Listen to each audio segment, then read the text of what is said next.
you're at a place now this morning where you're gonna come to an understanding that your wish is actually your command. Your wish is not at the command of a fairy or some magical being existing somewhere. Your wish is your command. Now, I want you to be aware that mankind, as we are, we function via two different facets of our minds.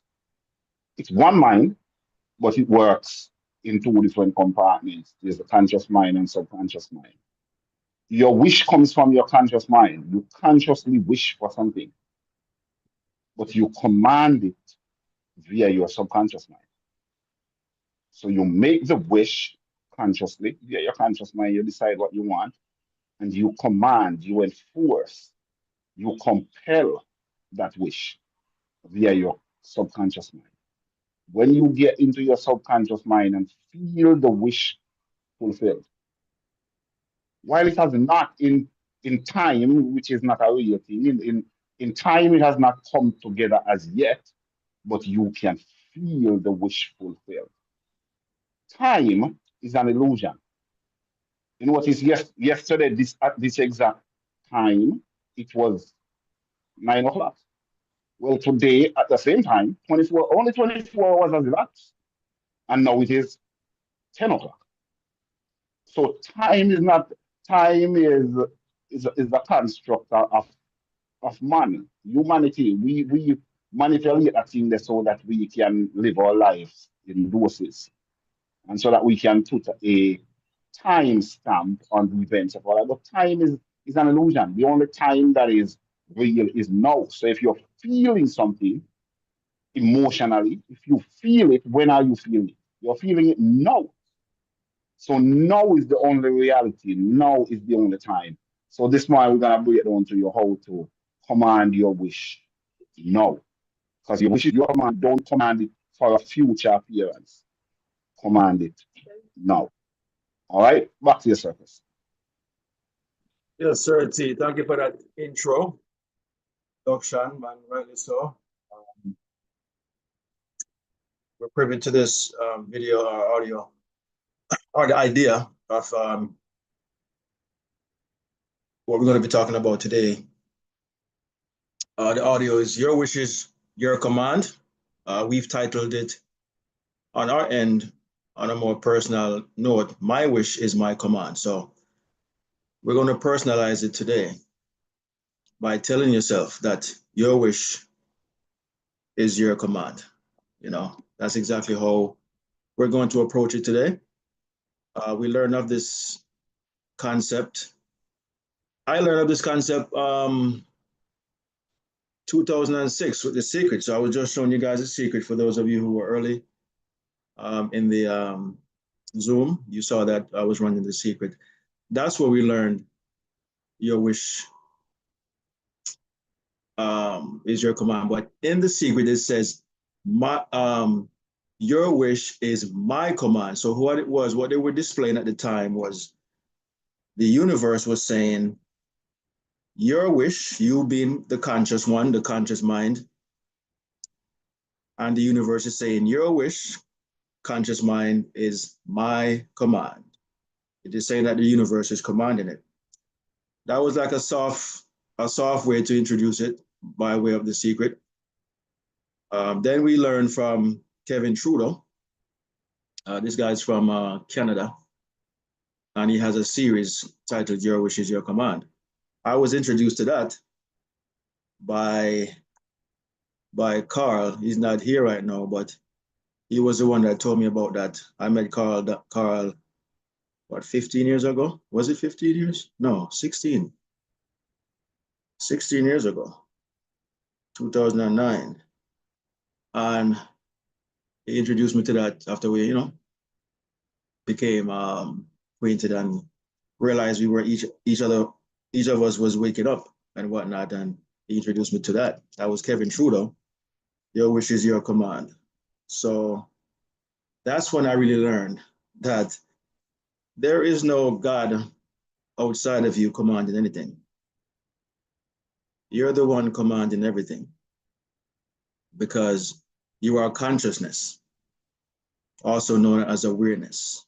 If you know that you are here now, you are aware. That's awareness. That's you, the conscious observer who's aware, but is unaware that you are the awareness from the many different angles and whatnot, meaning I and every one of you here, but we all address each other as I. So it's one consciousness from different lenses, different angles, having different experiences. So we are all saying, my wish is my command. Okay? So we're going to go into the Neville tape. Neville here is going to explain, in detail how that works and what we're really doing about it in the concept of a wish and so on and so forth. And before I even go any further, I came up with an acronym for the word wish. That sometimes I wish sound almost fairy tale-ish, to be honest. But here's how we're going to look at it as of today. Wish means what I, consciousness, saw in terms of imagining, visualizing, happened, past tense. What I saw happened. You can also say what I said happened. Yeah. So, Chris, as soon as you say you come up with an acronym, the first thing came to my mind, because I had not come up with one before for wish, but the first thing came to my mind is what I see happening. But you do it the right way, you put in a past tense. What I saw happened. Yes. What do you think, man? What I saw happened, or what I see happening. Yes. Perfect. Absolutely. Yeah, man. Perfect acronym. Yeah, man. So when we're talking about the wish today, just think about that. Your wish is something that already is. It has already happened. All you're doing is commanding it into your world, into your experience, into your existence. You're giving it a command by saying, Lazarus, wake up. All right, so we'll get back into that. So let's jump into the audio and welcome one and all. Thank you all for being here. Grand rising to you. And thank you for making the effort to come and fellowship with us each and every Sunday, where you could be doing anything else but this. So here's the tape. We're going to come back and interject momentarily. But listen, very, very potent audio talking about my wish is my command. Listen. Good evening, beloved friends. Tonight I want to share with you the most profound secret of creation, a secret so simple yet so powerful that once understood, it will transform your entire existence.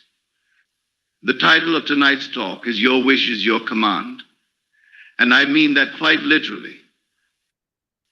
Let me begin by telling you that you possess right now, at this very moment, the most magnificent power in all of creation. This power is your imagination, not just any imagination, but your conscious, controlled imagination. Everything you see in your world, everything you experience, everything you possess or lack, is but an outward picture of your inner imaginal acts. Now listen to me carefully, for what I'm about to share with you isn't mere theory or philosophy. This is law, as concrete as gravity, as certain as mathematics. Your wish, when properly understood and applied, becomes a command to your world. But you must understand the mechanism by which this operates. Many of you sitting here tonight have been taught that your wishes are merely fanciful thoughts, daydreams that have no bearing on reality.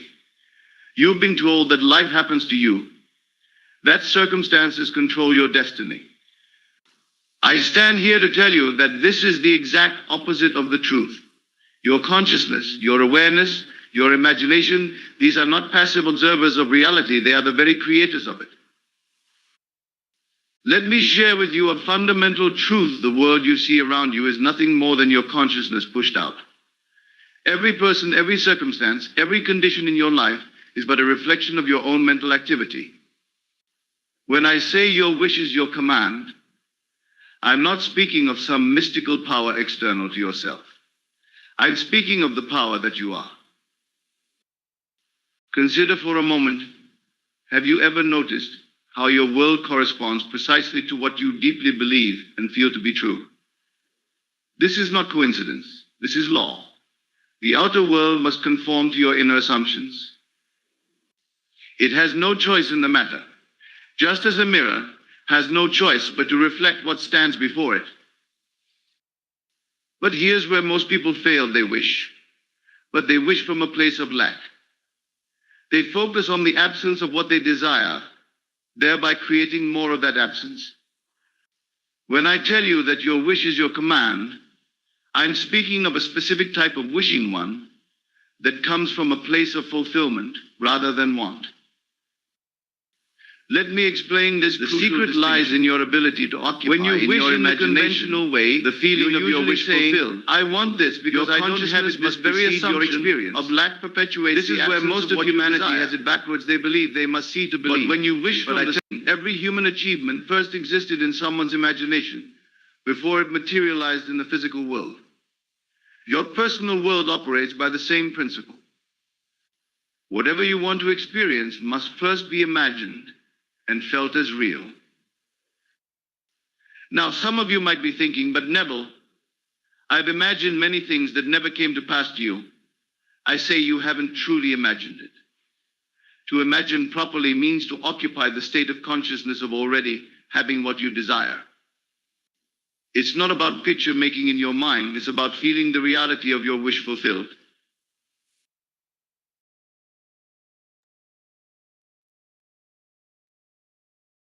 All right, let us address that last part right there, stating that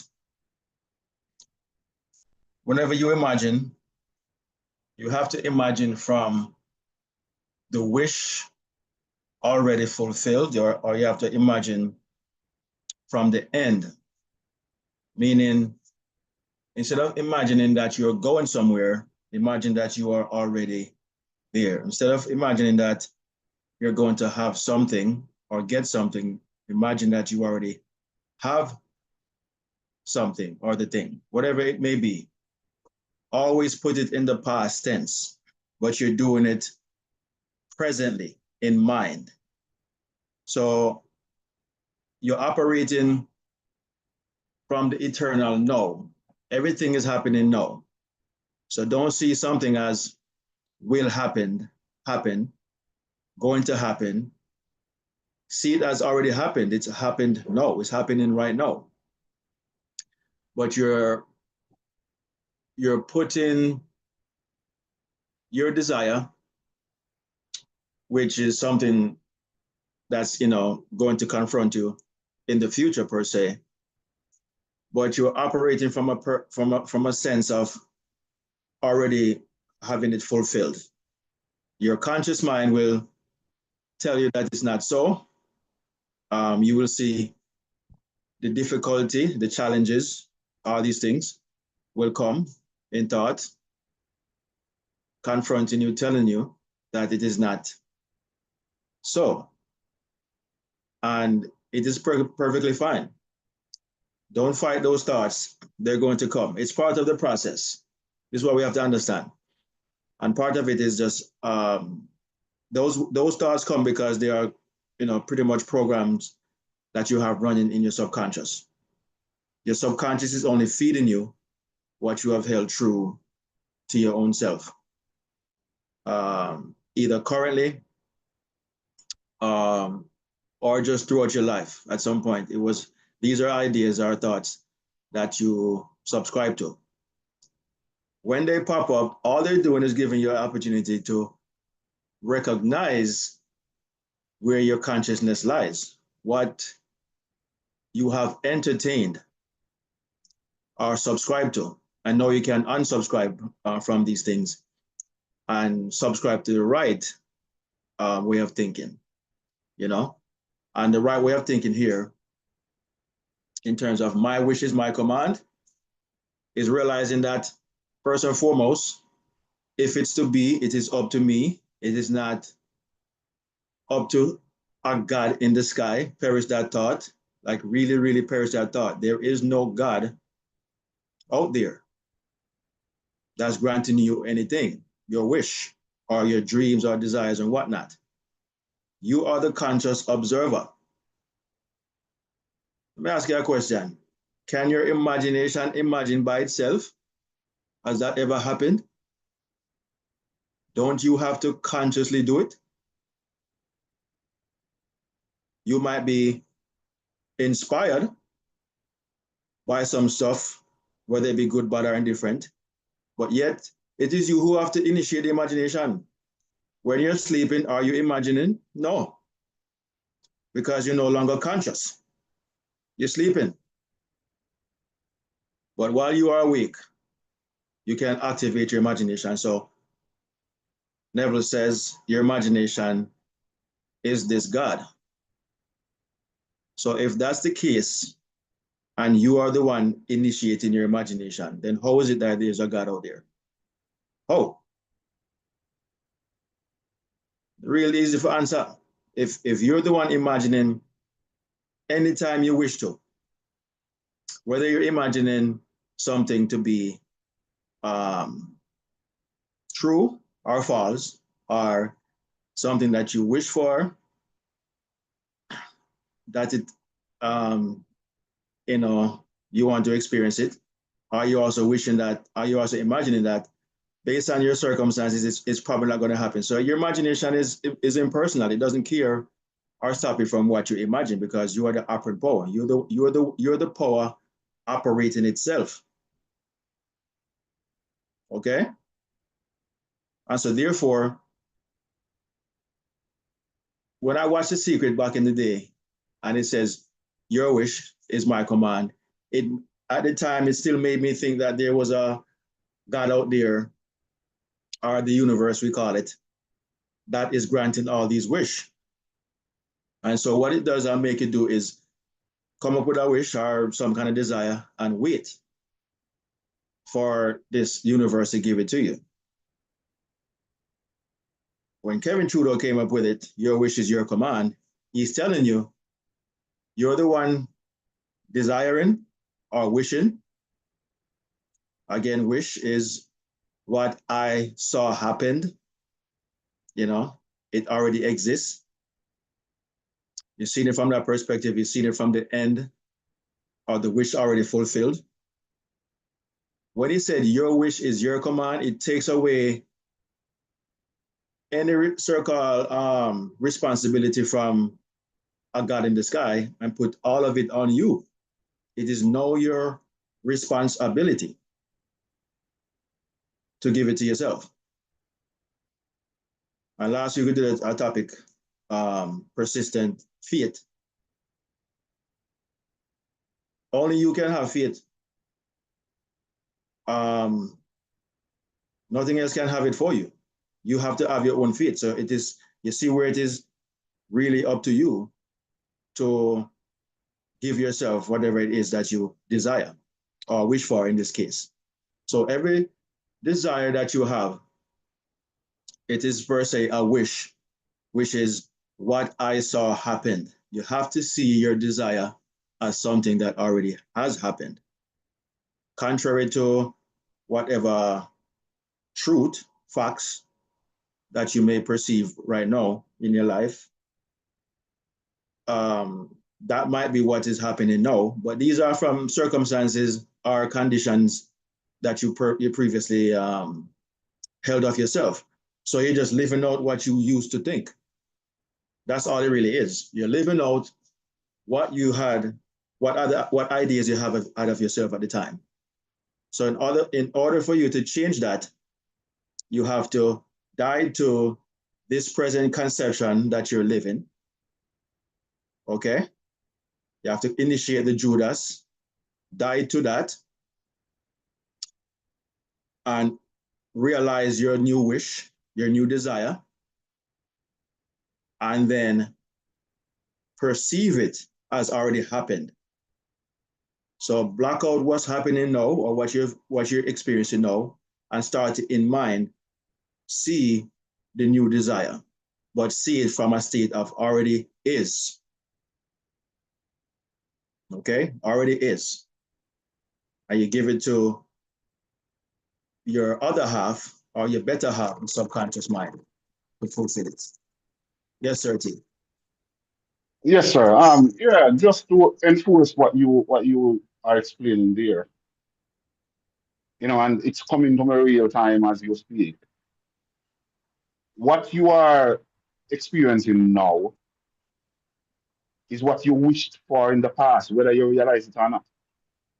What you are seeing now is what you saw happened in the past, is what you wished for in the past, whether you wished for it consciously or unconsciously.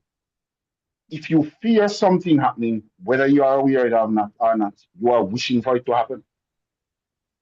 Let me say it again. If you fear something happening, you are wishing for it to happen. 30, hold on. You're onto something. When you become frightened or afraid, isn't it in a way something that you visualize that has already Yeah, man, happened? something where you see. Yeah, man, something where you see where you fear.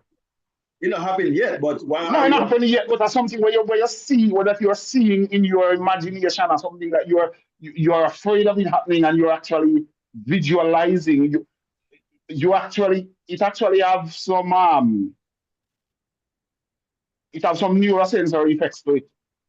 When So you you have, become so afraid of something where your body actually starts responding, cold bumps start coming up on your body and all these things because you imagine it happening.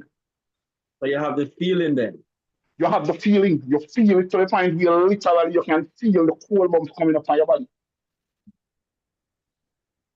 So why is it so easy to feel fear and Because not that's the feel program where we live in. Because that's the program where we live in. We were taught to fear. Even when you go to church, them teach you to fear. We were taught to fear. So it's easy for you it's easier for you to imagine something dreadful happening than for you to imagine something fruitful or prosperous happening. It's easier. It's more natural. It's your comfort zone to imagine the worst because that's what you have been experiencing anyways. have You're more those programs? comfortable with that. So those programs are more, I guess I would say, compatible with our beliefs. Yes, because those programs have been running in the background for longer, so that's what you're comfortable with. We have to reprogram, we have to reset the program now to run, start seeing a different picture, start projecting in a movie film thing, them call it a projector that projects. Start projecting a different picture. Your own picture now. You are the director, you are the executive producer, the director. Everything of your life, of the future, coming future events, coming future attraction, coming. You are the one projecting it. So now you have to, because we already figure out say what you saw happened. That's the wish. What I saw happened. Yeah, so you have to start seeing something else. See it, feel it. Most importantly, feel it. And later it might happen. And you might realize, when it happens, you might realize it. And you will know, you will feel more confident that it's going to come to pass because you are the one ordering it, you are the one projecting it. When you ask God for something, you first you have to wonder if God heard you. Second, you have to wonder is he gonna do it or not because they tell you that God say yes, no, or wait. I don't know where man get that thing from, but then say but God answer our prayers in one of three formats. Either God say yes, no, or wait. Which I mean, even the book doesn't say that. The book doesn't say that. The book said the words of God are yea and amen. God answer every prayer, yes. And when I say God, I'm talking about the whole reality of what the whole allegory of God is being mentioned as not in the scriptures. It's always yes. Be not deceived. God is not mocked. Whatsoever a man soweth, that he shall reap. Where do you find no weight in that? It's always yes. So the one who's saying no and waiting and wait It's you. It's ourselves. Yeah, you are the one saying no and wait. The soil will never tell the farmer no, and the soil will never tell the farmer wait. The soil is always going to answer yes. You plant corn. There is only one rule to the whole thing. Whatsoever you sow, that's what you're going to reap. Be not deceived. God is not mocked. Whatsoever you sow, that you shall reap. It's You're only saying one certain, logic. you're saying when you plant something, the fact that the soil allow you to plant it, that is the yes Yes.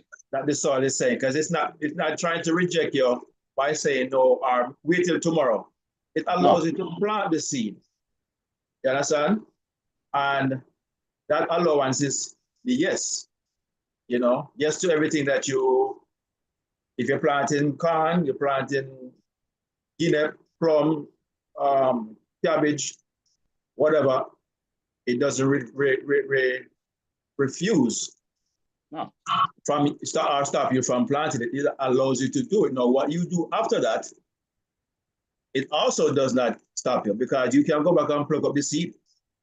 So that is you saying no or maybe. God has no power to interfere. When I say God again, we're borrowing a concept here. We're using the soil and the farmer analogy here. Yeah. The soil has no power to interfere, no power to intervene. The soil has to be totally imprejudiced, impartial. The soil cannot suggest to the farmer, say, this is a bad time to plant beans. It's better you plant yams at this time. The soil does not have the power to make that suggestion. If you plant bean at a bad time, you're gonna get a filthy crop of bean. Your choice, and you choose the wrong time. The soil has no the soil has no way of inspiring or instigating you. You are it's a total monopoly. You have all the choice. The soil only have and there's only one ruling for the soil. Whatsoever you sow, that you shall reap. There's only one ruling for the God. The God now is not abridging in the sky. The God is the subconscious mind. Whatsoever you sow in the subconscious mind, that you shall reap. And the subconscious mind will not alert you and say, come on now, Lawrence, here you've been thinking this ill thought for too long. And you be careful, this ill thought. No, the subconscious mind has no such jurisdiction to instigate or inspire you or warn you or alert you in any kind of way. Total monopoly on your part. Just be aware of one rule. Be not the same. The subconscious mind cannot be mocked. Whatsoever you're sowing in your subconscious mind, using your conscious mind. The conscious mind is the farmer, the subconscious mind is the soil. Whatsoever you sow in the subconscious mind, that is what you're going to reap. There's no two ways about it. Perish the thought of thinking that it can work another way. No. It only works one way. It is so simple that a child can understand it. Anything that is too complicated, whether it's man-made. Natural things are not complicated. Natural things are not complicated. It have to be at such a way that all mankind of all kind, whatever your IQ level is, it's still relatable to you. It's not calculus, it's not admath. Simple. One rule. You can't forget one number rule. One rule, you can't forget it. Be not deceived. God is not mocked. Whatsoever a man sow, that shall he reap. You notice you are the one doing the sowing, you are the one doing the reaping. It's totally you. What I saw happen. So Chris, you don't know that acronym where you bring forward. You don't understand what it do for me. Remember, we come up with the acronym for faith. Feel as if this happened. Well, wish now. Wish. If you wish and you have faith in your wish, I think even the religious mind will agree that that's how prayers are answered. If you pray and have faith in the prayer. Well, around here we don't pray, we wish. And if you wish and have faith in the wish, then the wish will come to pass. Well, wish is what I saw happened, and faith is feel as if this happened. Feel as if what I saw already happened. That's a faith and a wish mixed together. And live that way. That way you find yourself living in the past. You're living in the thing that you saw happened. Meaning, have you ever watched a movie before and you're watching it a second time? Remember the first time when you watch a movie and your favorite star, the girl in the shower, and the killer walks in, and the killer has now entered the room. The girl is in the shower singing with her shower cap on, singing loud. She doesn't hear the killer walking. It's the first time you're seeing the movie, and you are so panicked that now the girl is gonna be hurt. But when you see the movie a second time, and you know for a fact that he didn't get to hurt the girl because she was alerted right on time and used something and knock out that killer, whatever it was. No, you're not fearful. You're not doubting when you're watching it the second time because what you saw happened. You already see the movie. That's how you have to live your wishes, where you already saw what happened. So regardless the challenge or the channels that it take you through, huh? I love that analogy. Very Yes, I. elementary, you know? Very elementary. No, so no matter how it start taking you to bridges of incidents, no matter how it bring you on the edge, you will not panic because you already saw the result. You've already read the back of the book. So, Certainty, what you're saying here is that when you see certain things start to happen, never gotta call it inspired action. Yes. And the table is gonna go over that as we continue. Be alert or aware that it is what is supposed to happen for you to have your wish. Whatever you had wished, this is the means of how it is happening. Okay? This is just a replay. You've already played it out in your mind. What you're seeing and doing is the replay. You Yes. understand? It is the mirror effect. The mirror now showing you what you have, how you have clothed your mind. You understand? And now it is playing out. Because you have to first put the clothes on before the mirror can reflect it, right? Correct. No clothes, no reflection. So once you dress your mind as the wish already fulfilled, or what you saw happen already, now it is going to be a replay to show you how it happened. Because we're always saying to ourselves, we don't know how it's going to happen. But when you're doing the act, the inspired action, that is showing you know how it happened. As you just mentioned about the movie, you saw what happened in the movie the first time. That is your imagining of your wish. That is you imagining your wish. Okay? Then, when you watch it a second time, the second time now is the replay of you actually acting it out, what you had saw. But because you had seen what happened in your mind, you're going to recognize your obvious no. You're going to realize that, oh, I saw this before. So I know what is happening or what's going to happen next. So therefore, in your analogy, there's no fear. And in the first go around, Sir Chris, in the first go around, you will never know what's going to happen next. The only thing you know in the first go around is what's going to happen in the end. Because when you're making the wish your command, you have to skip out all the middle ground and go straight to the end. Because you don't know what the middle ground is gonna be, and you will never know. Don't waste your time wondering how it's gonna happen. No, don't waste your time wondering how it's gonna happen. You will never know. You will never know how it's going to happen. What you will know is that it happened. You get to decide that it happened. How it happened, you will never know. If you want to say how it happened is up to God, if you want to bring in a God in another part of it, well, you can bring in God. You can say, God, well, but are you deciding? If you want to call the means God, it's up to you. If you want to call the means God, the means of how it happened. But you will never know. And just like you will never know how the means come apart, the God that you're talking about, you will never know that God did either. No. No. No, you will never know. Just accept that the wish is your command. The wish is fulfilled. Go all the way to the end. Leave the means out of it. Surface. All right, so that was a good coverage of that first section there. Team, let us continue, and we'll be back momentarily. Hope you guys got some good nuggets from that.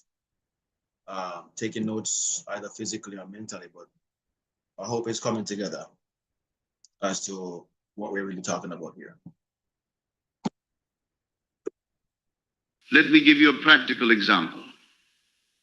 If you desire financial abundance, it's not enough to merely picture money or repeat affirmations about wealth.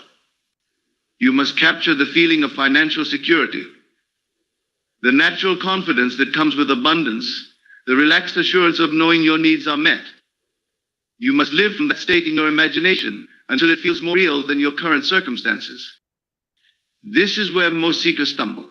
They treat their imagination as a pleasant diversion rather than the creative power it truly is. Your imagination, when properly employed, is not mere fantasy, it is the very substance of reality. When I say your wish is your command, I'm telling you that your imaginal acts, imbued with feeling and conviction, are orders placed with the infinite intelligence that pervades all things. Consider this every night as you fall asleep, you enter the state of imagination naturally. This drowsy state, this borderland between waking and sleeping, is one of the most potent times to impress your desires upon your subconscious mind. As you lay in your bed tonight, instead of rehearsing the day's problems or tomorrow's worries, consciously choose to feel the joy of your wish fulfilled. The key word here is feel. You must feel the reality of your fulfilled desire. If you wish for a new home, feel the joy of living in it. Feel the texture of the furniture, the warmth of the sunlight through your new windows, the pride of ownership. If you desire a loving relationship, feel the happiness of sharing your life with someone who adores you. Feel the warmth of their embrace, the joy of shared laughter, the deep satisfaction of mutual understanding. Your feelings are the secret language of creation. When you understand this, you'll realize why your wish is truly your command. Every feeling you persistently entertain is a command to your world, ordering it to provide experiences that match that feeling. This is why it's crucial to master your emotional states, to consciously choose the feelings that align with your desires. Let me share something profound with you. The future is not something that happens to you, it's something that comes from you. Every moment of your life is drawing its sustenance from your consciousness. You are not a helpless spectator watching your life unfold. You are the author writing each chapter through your imaginal acts. Now, some of you might be wondering about time. How long does it take for a wish to manifest? Remember, this time is merely a concept in the physical world. In the realm of imagination, where all creation begins, there is no time. When you truly capture the feeling of your wish fulfilled, you've already created it. The time it takes to appear in your physical experience is determined by your conviction and the naturalness of the state you've assumed. Let me elaborate on this point about naturalness. Your wish must feel natural to you. If it feels forced or foreign, your subconscious mind will reject it. This is why I emphasize feeling rather than visual imagery alone. When something feels natural to you, it means you've successfully impressed it upon your subconscious mind, and your subconscious mind is the true operant power. Consider how natural it feels to be who you are right now. You don't wake up each morning trying to convince yourself of your current circumstances. They simply are. This is the same level of naturalness you must achieve with your desire. Your wish must be worn in your consciousness as easily and naturally as you wear your current state. Here's a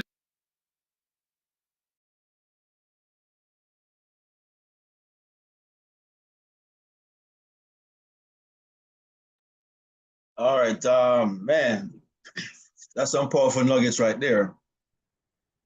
Saying that the naturalness, using the word natural from the word nature. Nature is actually another name for consciousness. There was a civilization leading up to the Hebrews, and that was the name that they gave consciousness. Netter, which means nature. Just by observation, seeing how natural things operate. You plant a seed, the rain falls, the sunshine, the thing grows out the ground. No effort, effortless effort. Consciousness operates with no or zero effort. So everything you see around you happening, zero effort. But when it comes to the human aspect and using our consciousness, who we truly are, it's something that you have to mimic or, look at nature and operate from that same natural perspective, Don't complicate it. It's really, really something simple. It might not be easy because we're used to tangible things. We're used to touching something and whatnot. So when we're trying to naturalize something that you're imagining, it can become difficult to accept it, But it's so funny. For some reason, we accept that if we've imagined something that is controversial or adverse, for some reason, we find it easy to accept that by saying, if somebody says to you, one day you're going to be rich, or they say to you, you have the potential to be rich. But whatever subconscious programs you may have had in your mind from upbringing comes now and confronts what the person has just said and said, no, sir, not me. I don't have luck with money, or I'm not born in riches, or money is the root of all evil. So whatever you've been programmed to accept, believe, or operate from, that's going to come at the forefront right there and then. So somehow you accept the fact that it can never happen. So either way, you believe something. Either way, you accept something to be true, to be factual. What we are doing here is letting go of that former belief, that was formed at some point in your life. Letting go of that and latching on to the new concept or conception of ourselves and making that natural. Because the other one that you mentioned that is not so, it cannot happen. I'm not smart. I haven't been. I didn't go to college. Like Les Brown say, he was he had ADD and he was retarded and had a hard time learning and stuff like that, and people teased him. And so that was natural to Les Brown. That was natural to him. He knew that of himself. Why it's not natural to you moving from that concept to another or to a better is because you have not done it. Or you have not held that concept of yourself long enough. And so the old concept of yourself, you see evidence of it. You're not rich. You don't work a lavish job. You don't live in a lavish home. You don't drive a particular souped up car of your dreams and whatnot. You don't wear, shoes that cost $2,000 or, suits and all. You're not doing that. So the concept that you have of yourself, you see it. It's happening and it feels natural to you. You don't fight it because you told yourself, I'm not that. I can never have that. I don't have the ability, whatever. So you see, you're manifesting the concept you have of yourself. What we're doing is moving from that old self, the old man, moving from that old man, okay, to the new man, the new manifestation, the new concept of yourself, and hold on to that one until it becomes natural. Don't think because what we're here doing every Sunday and talking up the things and whatnot, that is not there's not a resistance in the conscious mind that is saying, I don't see how this is going to happen or when and if. You're going to have all these things that come up. It's okay. Just don't attach yourself to those restrictions or impediments that may arise. It's okay. They're going to come. Don't fight it. Just don't entertain it. Don't hold on to it. Rather hold on to the new concept of yourself until it becomes natural. It's not going to be natural at first. So these are the things that we need to understand, need to know. If you desire to buy something that you've never bought and it is very expensive, or apply for a job that you've never done and it's very difficult to get into, and you know it, it's okay. But just think from the wish already fulfilled. What I saw happened. What I said happened. You know, live in that house, live in that mansion. In my father's house are many mansions. Live in that mansion, in that wing of the house of your consciousness, and just reside there until it becomes natural. Here's another example. Isn't it true that when you're doing something for the first time, no matter what it is, whether you're just learning how to drive a car, whether you just learn how to drive a stick shift, whether you're just learning how to ride a bicycle. Let's use a bicycle. Perfect example. How many of us have gotten on a bicycle for the first time and just ride naturally? How many? No problem. Just get on a bicycle. It's only two wheels. Remember, it has no balance. Okay? So, you know, a car is much easier to balance because it's four wheel, but this is two wheels. How many of us have just jumped on a bicycle for the first time and it was so natural? Nobody can say that. But the more you persist, and why did you persist? Because for some reason you saw yourself eventually riding the bicycle as normally as you see other people do it. And it's easy for you to accept it because you've seen somebody done it. So you know it's possible. And so it is the same with your desires, you know? You have to hold on to it. You have to hold on to this wish, what I saw happened, and live in that state and persist in the faith that it has already happened.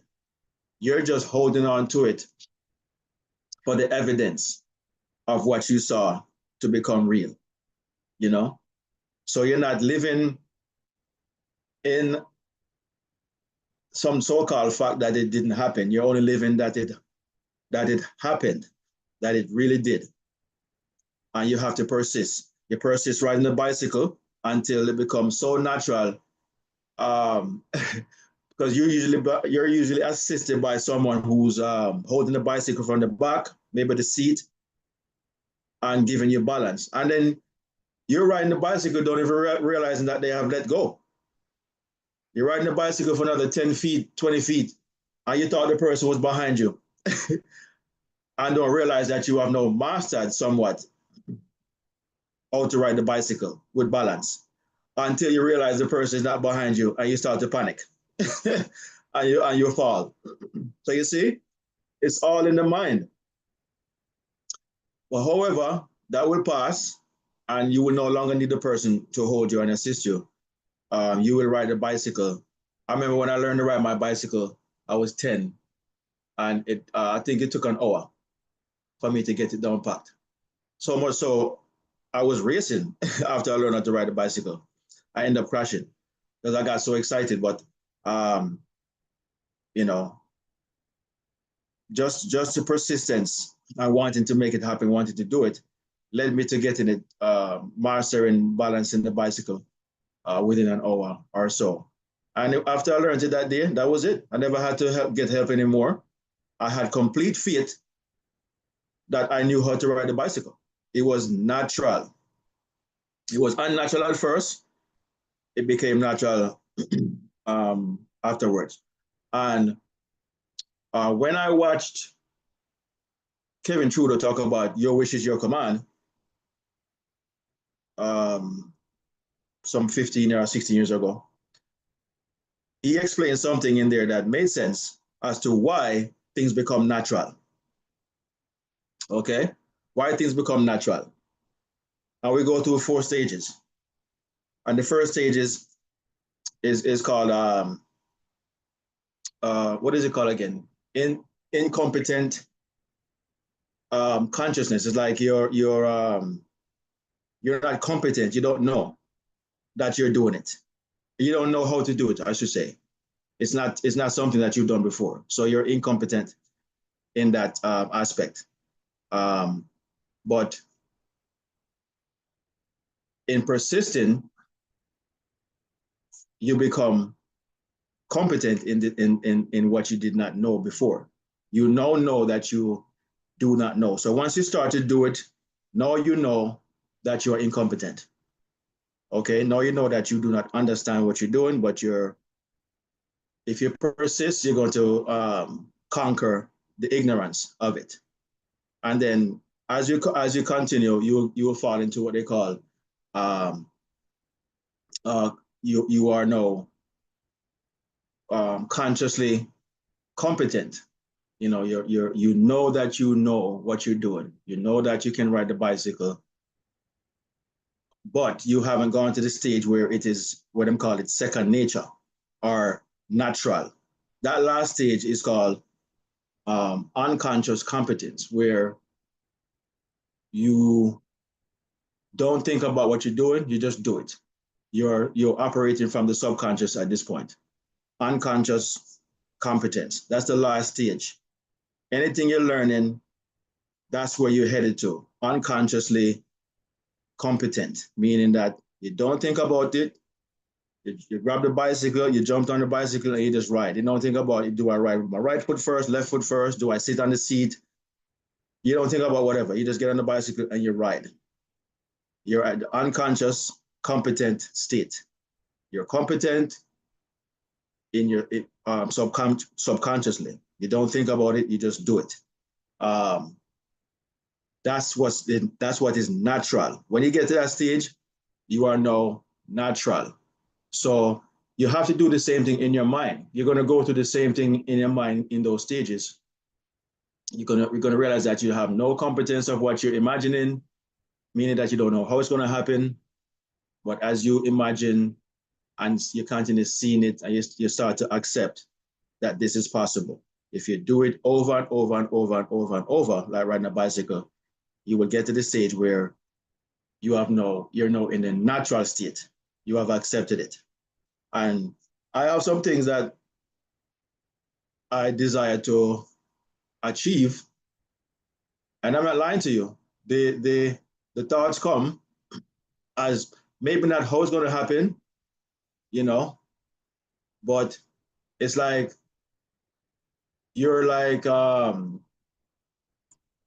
you're wondering, okay, well, here's a challenge. Here's a challenge for that to happen, and you're trying to figure out, well, how am I going to overcome these challenges that is here right now, you know? And the secret is, don't worry about the challenges. Just concern yourself only with the desired fulfill. The inspired action is going to show you how it's going to happen. But because you're going to see the challenges and they're going to be so evident, and your conscious mind is going to tell you, I don't see any way this is going to happen. And you get lost in the how, if, when, where, and stuff like that. So the challenge is staying consistent in the wish fulfilled, living in that state, especially when the desire is a very, very big desire that you have and something that you've never done. There are going to pop up some challenges in your mind. You're going to see facts about why it's not going to happen, cannot happen, will never happen. You will see all of that stuff. The challenge is sticking to it already happened in the past and creating that naturalness of it. Once it becomes natural,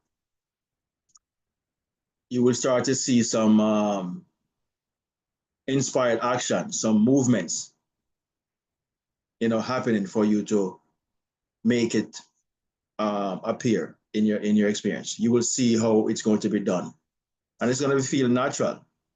It's going to feel real natural.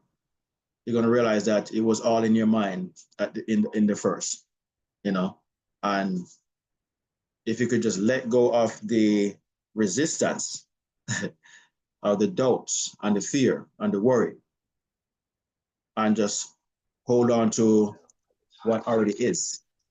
So, Sir Chris, you're saying hold on to the wish, remembering what wish is, what I saw happen. What I saw happen. Just hold on to what I saw happened. Don't look at what is happening. Don't wonder what might happen. Stick with the past tense, that you started out with. What I saw happened. So each time that you find yourself wondering how it's gonna happen, when it's gonna happen, here's the reason why it might not happen. How are we gonna go around this obstacle to it? Go back to the wish. Always return to the wish. The what I saw happened. Yes, and so you can tell yourself, well, this might be that and that might be that, but this is what I saw happen. And after a while, you stop looking at this and that, and you just keep holding on to what I saw happen. What I saw happened.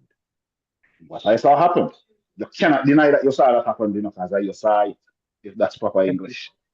You are the one that saw it, so you cannot deny that you saw it happen because you saw it. So make sure you keep returning to the wish. We are a man living. Listen to me. We all go throughout the day. You go to the corner store, you go to the gas station, you go to work, you go visit a friend, you do. But home is where you will resort to, is where you will return to constantly. Let the wish be home. Keep returning to the wish. As long as you keep returning to the wish, especially right before you go to bed. Go to bed wishing. Go to bed with what I saw happen. Forget all of the obstacles where you might have go throughout the day. All the going around, up and downs that you've been through the day. You went to visit this person, you went to the job, you went to this. At the end of the day, home is where you return to. What I saw happen. Let that be your starting point and your ending point. Let it be the way you start your day, let it be the way you end your day. What I saw happen. Stick with the wish.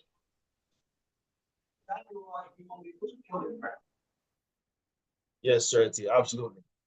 Stick to the wish, fulfill the assumption of it already happened, and that's the challenge.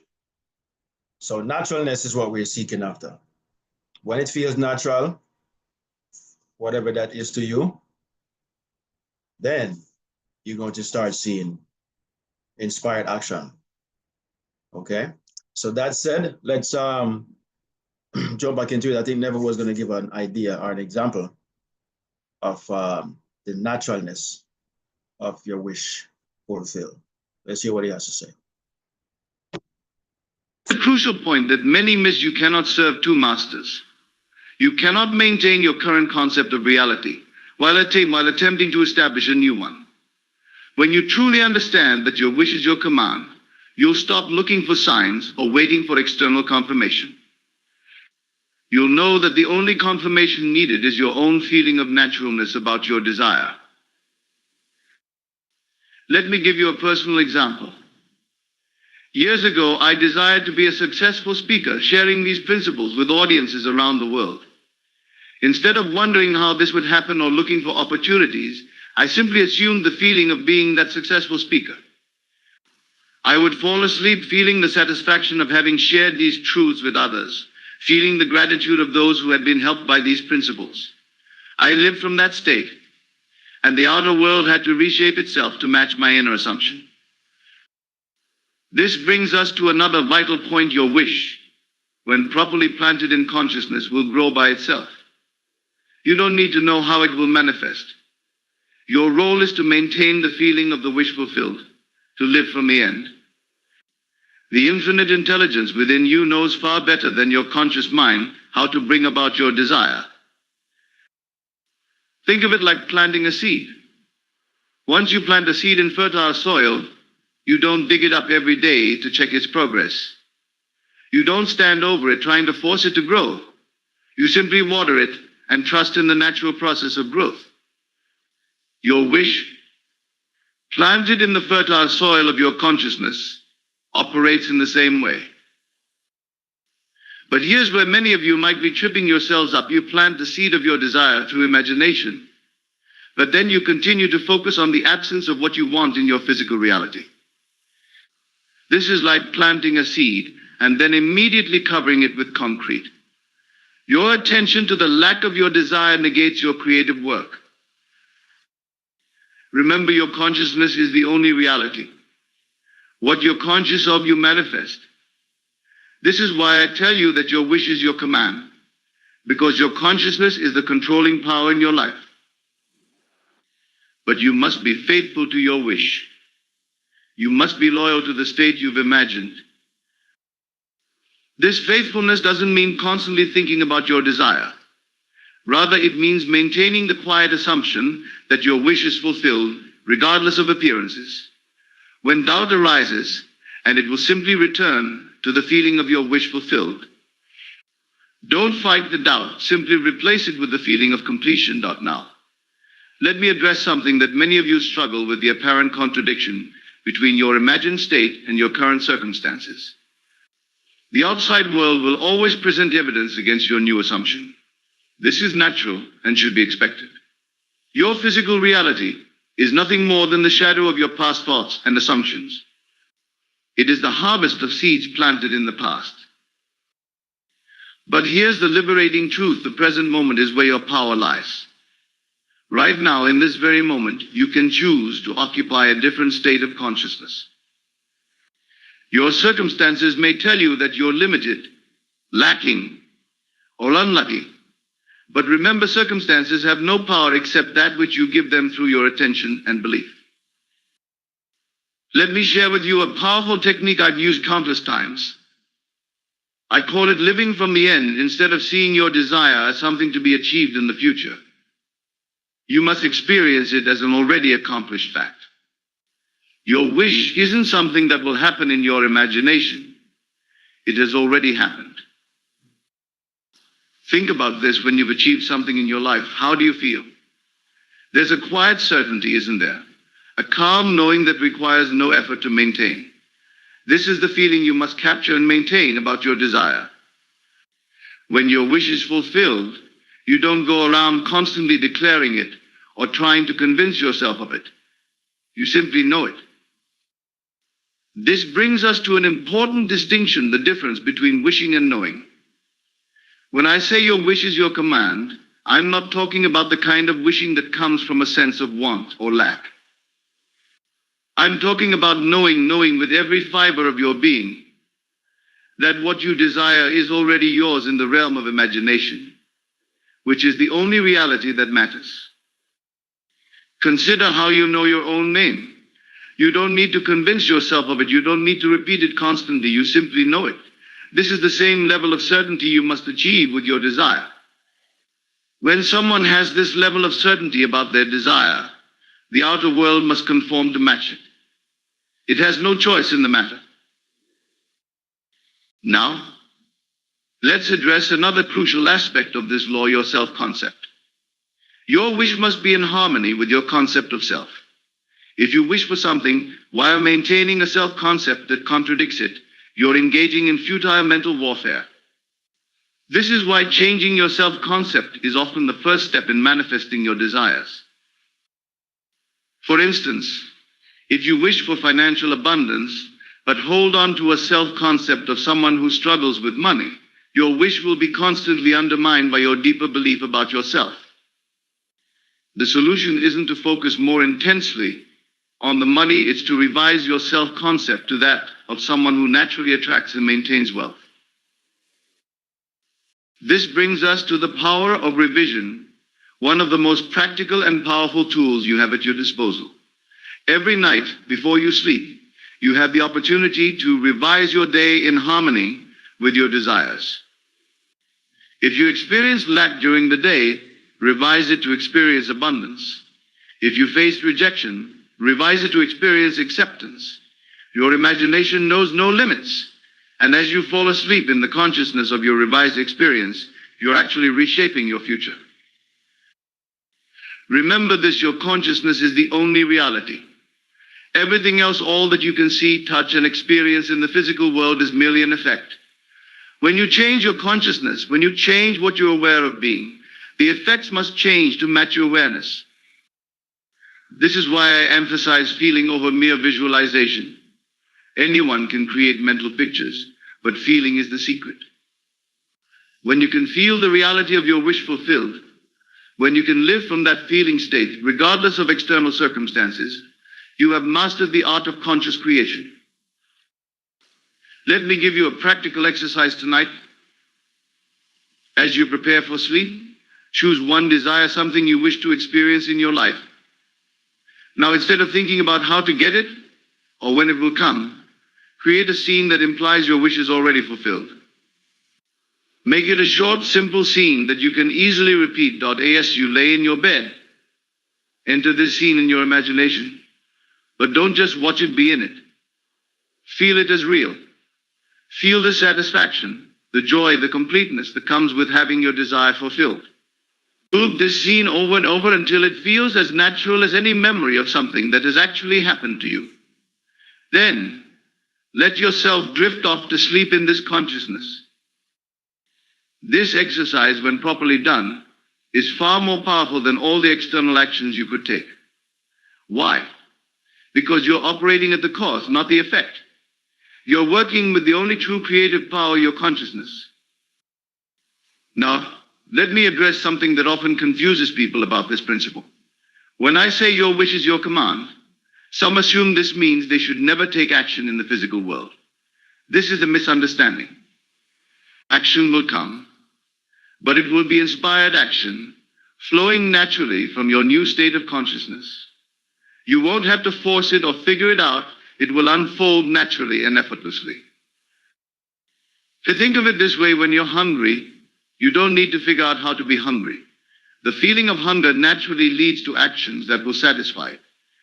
In the same way, when you truly occupy the state of consciousness of your wish fulfilled, appropriate actions will arise naturally. You'll find yourself doing things that support your desire without forcing or planning. This brings us to another vital point, the role of persistence. Some of you might try this once or twice and give up if you don't see immediate results. Remember, you didn't develop your current state of consciousness overnight, and it may take time to fully establish a new state. The key is to persist until the new state feels more real than the old. Let me share something profound with you. Every desire you have is already fulfilled in what I call infinite states of consciousness. Your job is not to create what you want. It's to select and occupy the state where your desire already exists. This is why I say your wish is your command, because you're not creating something new. You're selecting from what already exists. Think about turning on a television set. All the channels exist simultaneously, but you can only watch one at a time. Your consciousness works the same way. All possible states exist now, but you can only occupy one state at a time. Your desire is already fulfilled in one of these states. Your task is simply to tune your consciousness to that station. This is where most people go wrong. They think they need to make something happen. But nothing needs to happen except a shift in consciousness. When you shift your consciousness to the state of having your desire fulfilled, the outer world must reshape itself to match your inner state. This is law. Consider this: everything in your current experience was once just a state of consciousness. Your job, your relationships, your home, all of these were once just ideas in your mind. They became real because you accepted them as real in your consciousness. The same principle applies to anything you desire to experience. But here's a crucial point that many miss: you must accept your desire as real now, not in some imagined future. The future is created by your present assumptions. If you place your desire in the future, it will always remain in the future. This is why living from the end is so vital. You must occupy the consciousness of having your desire now. Let me give you another practical technique throughout your day. Pause occasionally and ask yourself, how would I feel if my desire were already fulfilled then? Capture and maintain that feeling. Don't worry about how long you can hold it. Even a few seconds of fully feeling your desire as fulfilled is powerful creative work. Remember, your feelings are the secret language of manifestation. Every feeling carries a frequency, and your world must respond to the frequency you consistently maintain. When I tell you that your wish is your command, I'm really telling you that your feeling state is your command to the universe. Now let's address something that often creates confusion: the appearance of obstacles. When you begin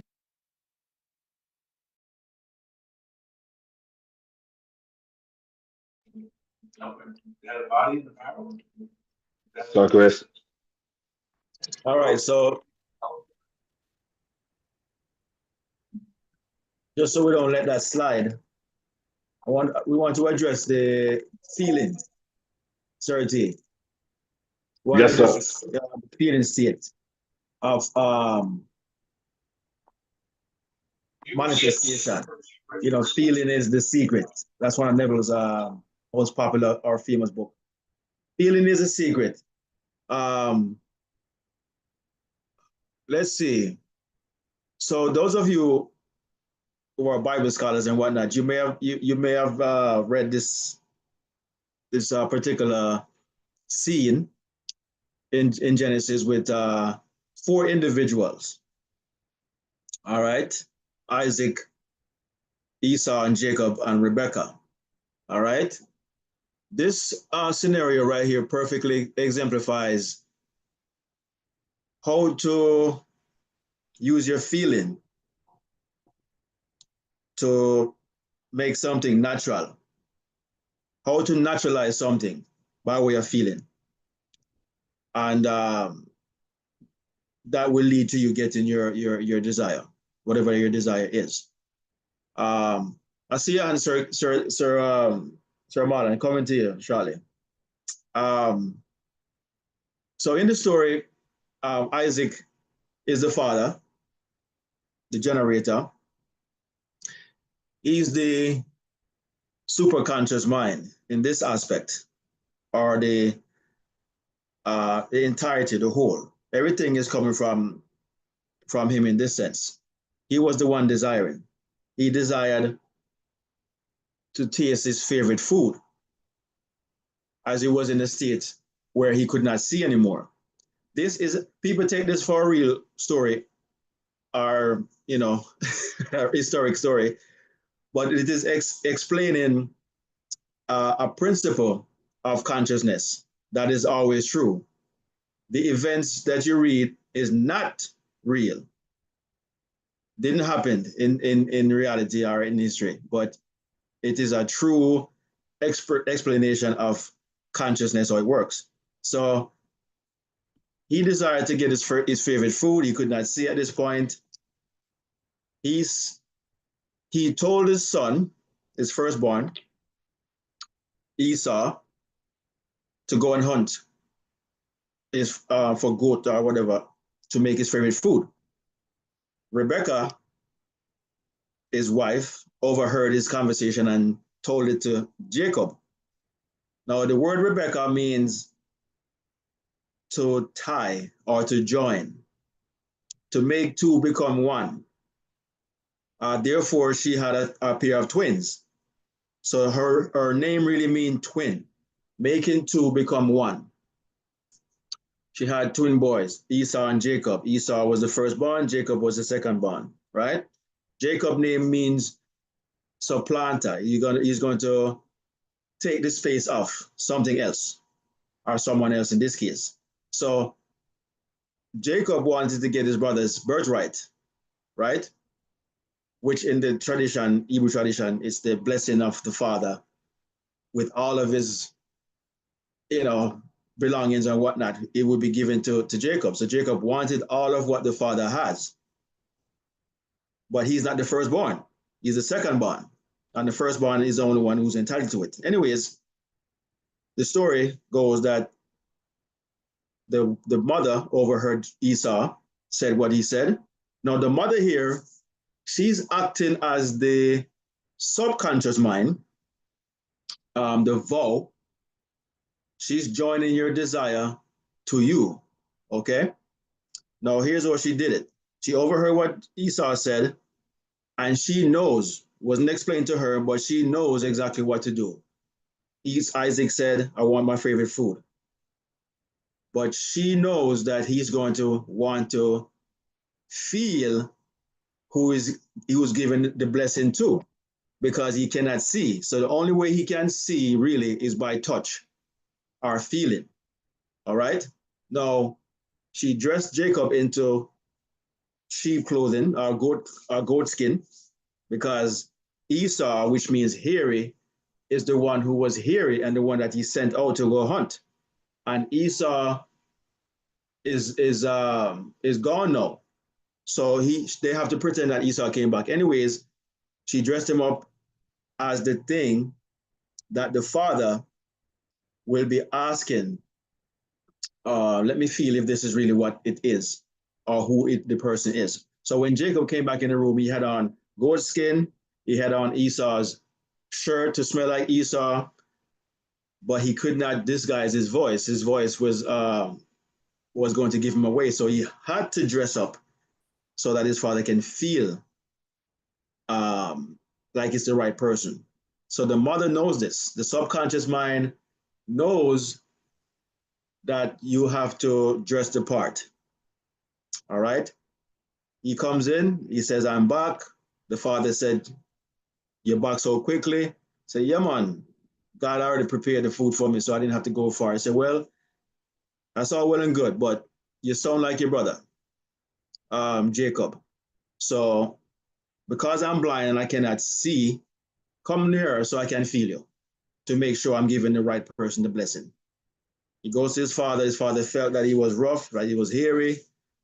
He smelled him. He smelled that he was like a hunter.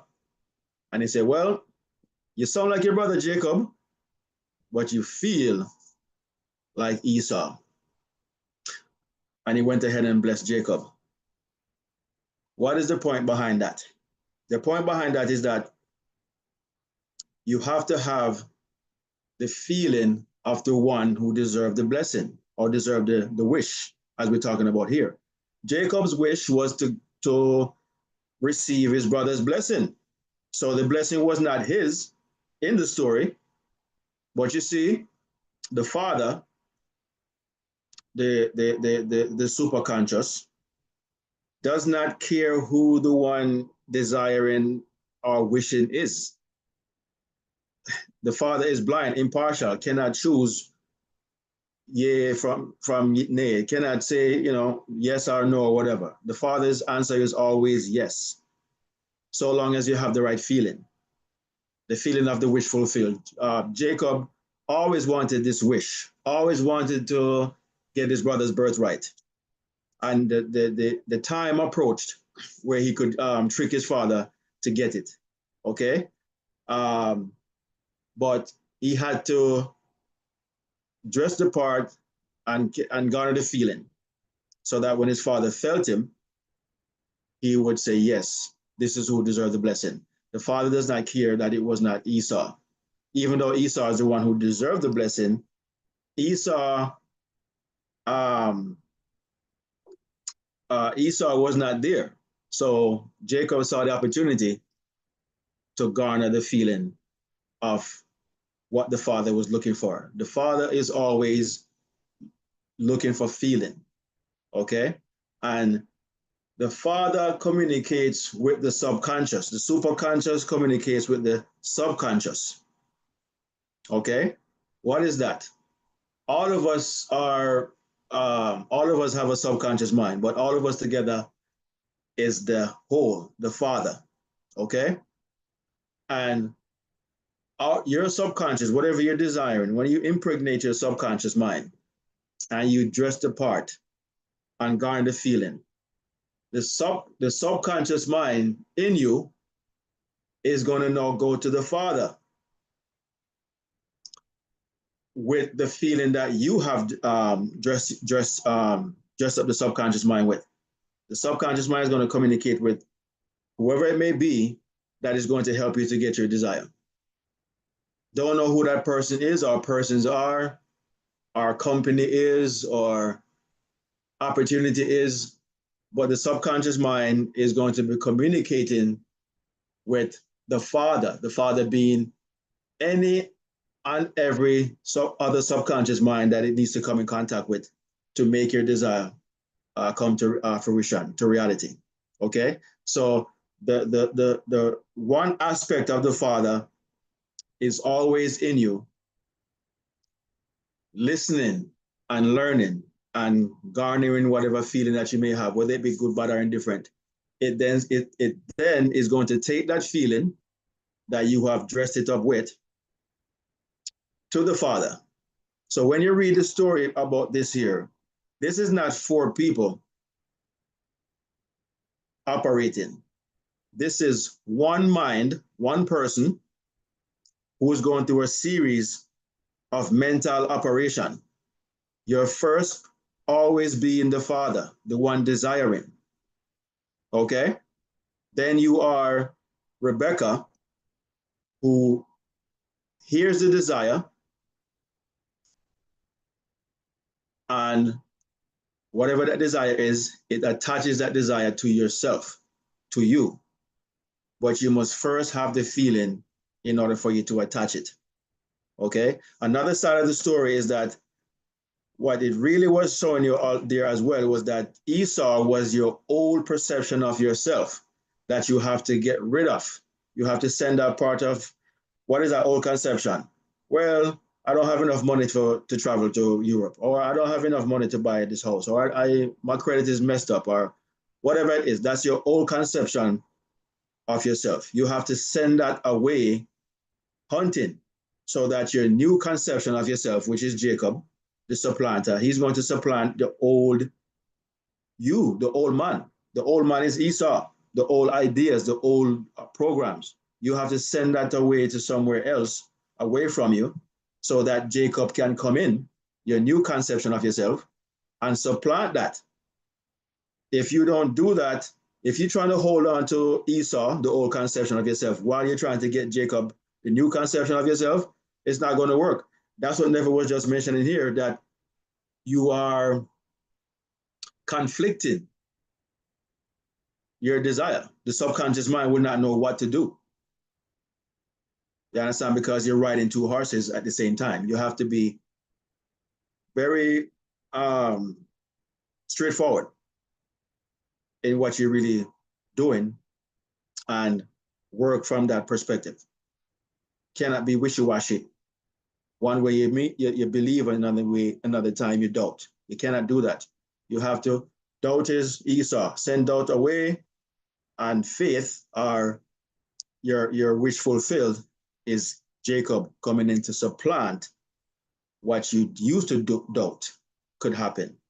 And now it has naturally happened because you caught the feeling, which is what the Father hears in terms of, or sees in terms of senses. Sir Marlon, go ahead, sir. You there?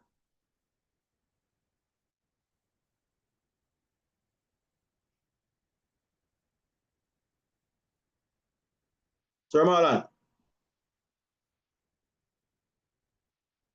what are you? You guys hear me out there? I don't know what happened to his Sir T. Yeah, Sir Marlon was here for a minute. You know, his thing, he might get busy, so just, you will chip in back. Okay. Okay. All right. All right. Anything you want to add to that? No, you spoke it well. I mean, there really isn't much explanation beyond it, Just as Neville explained it, just as you explained it, it's just time reaction. Let's act. All right, action. All right, so let's continue with that. So just wanted to emphasize the feeling. It's a dressing up of the mind. You have to dress your mind up to make it natural. And then the mirror will reflect what you are now wearing as your awareness or conscious of being. All right. So let's continue, and we're going to be right back. And Sir Martin, whenever you're able to speak, just put your hand back up. To live from your desired state, it's common for circumstances to appear that seem to contradict your desire. This is not a sign of failure, it's actually a sign that change is happening.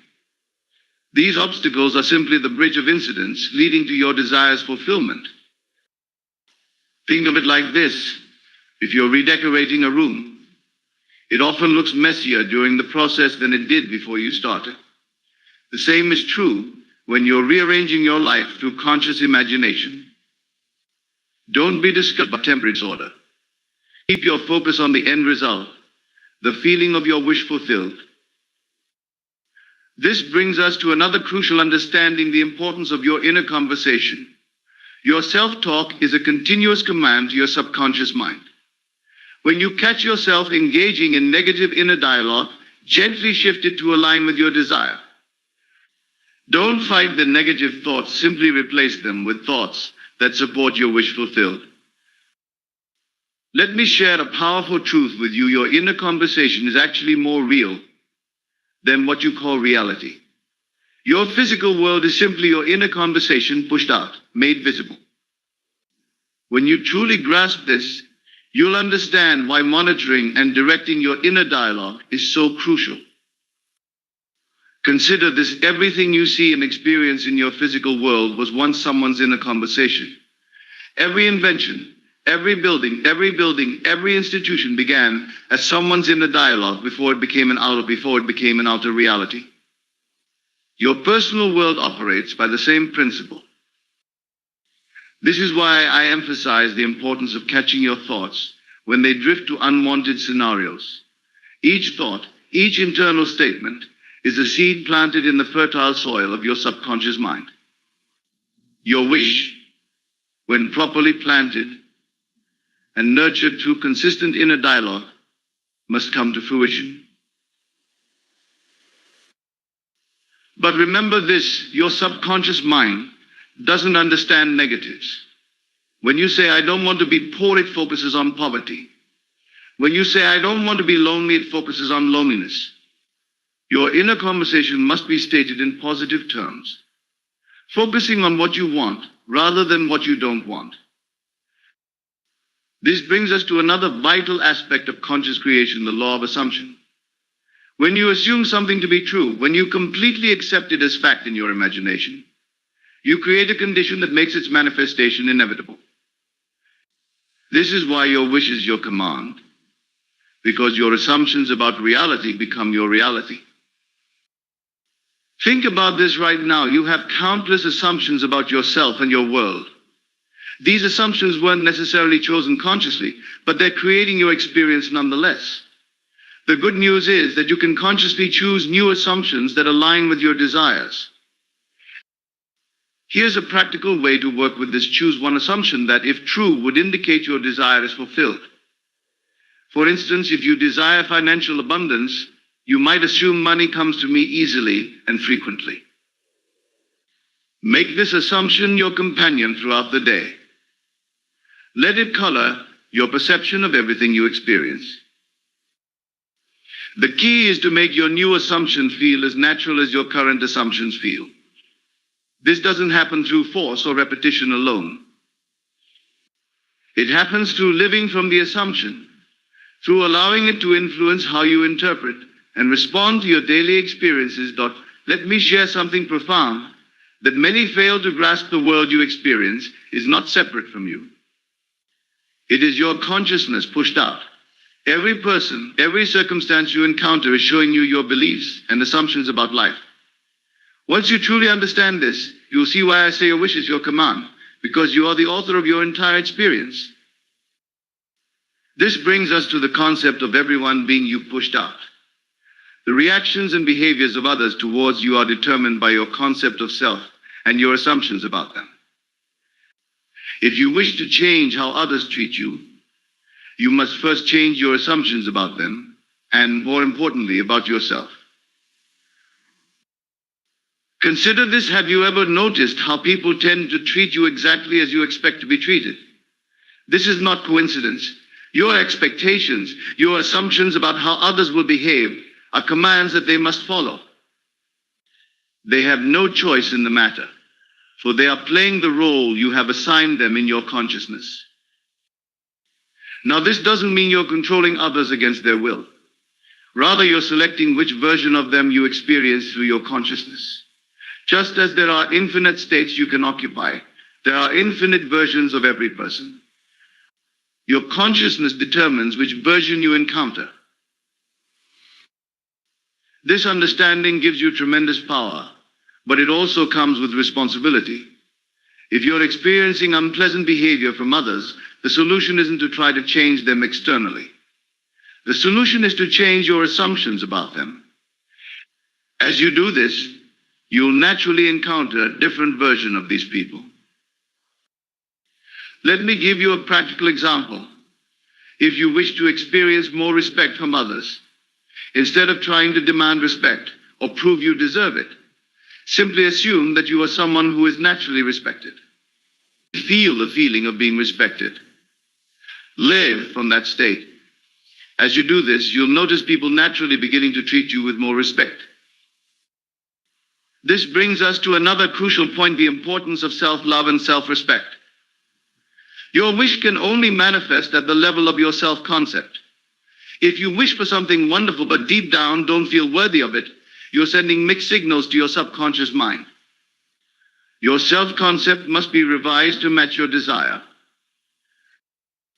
Remember this: your self-concept is simply a bundle of assumptions you've made about yourself. These assumptions can be changed. You don't need permission from anyone to revise your concept of self. You are the operant power in your world, and you have the right to assume any noble concept of self that you desire. This is where many of you might be thinking, but what about my past? What about my current circumstances? Let me tell you something: liberating your past has no power to determine your future unless you give it that power through your consciousness. Your past is simply a memory, and memories can be revised. When you truly understand that your wish is your command, you'll stop looking to the past for evidence of what's possible. You'll stop letting your current circumstances dictate your assumptions about what you can be, do, or have. You'll realize that the only limiting factor in your life is your own consciousness. Here's another.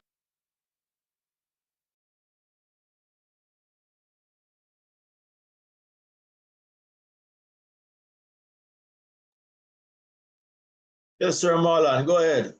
I see you back. Yeah, man, greetings, man. Grand rising to each and every one, every morning. I realize I miss my window and thing, because I was actually gonna wait until you finish the segment and thing, because what I want to say, I just want to put myself back in the queue and thing, but never had touch on some things before you started, because I had stepped away for a while, that's why I missed my window. But never had touched on some things, when I want to kind of elaborate a little bit on Go ahead, and man. Go stuff. ahead. All right, you remember what him said? When he said, when they alluded to, he actually said, what you're doing when you go in your consciousness, right? When you go to your bed and you start assuming the feeling, meaning you go in at the feeling, right? And he said this. He said, what you're actually doing, you're changing your future. He used those words. No, what I found profound about him saying that is that we know understand that this is based on changing your future, meaning would insinuate that your future is set, and then now you're about to do something to change that.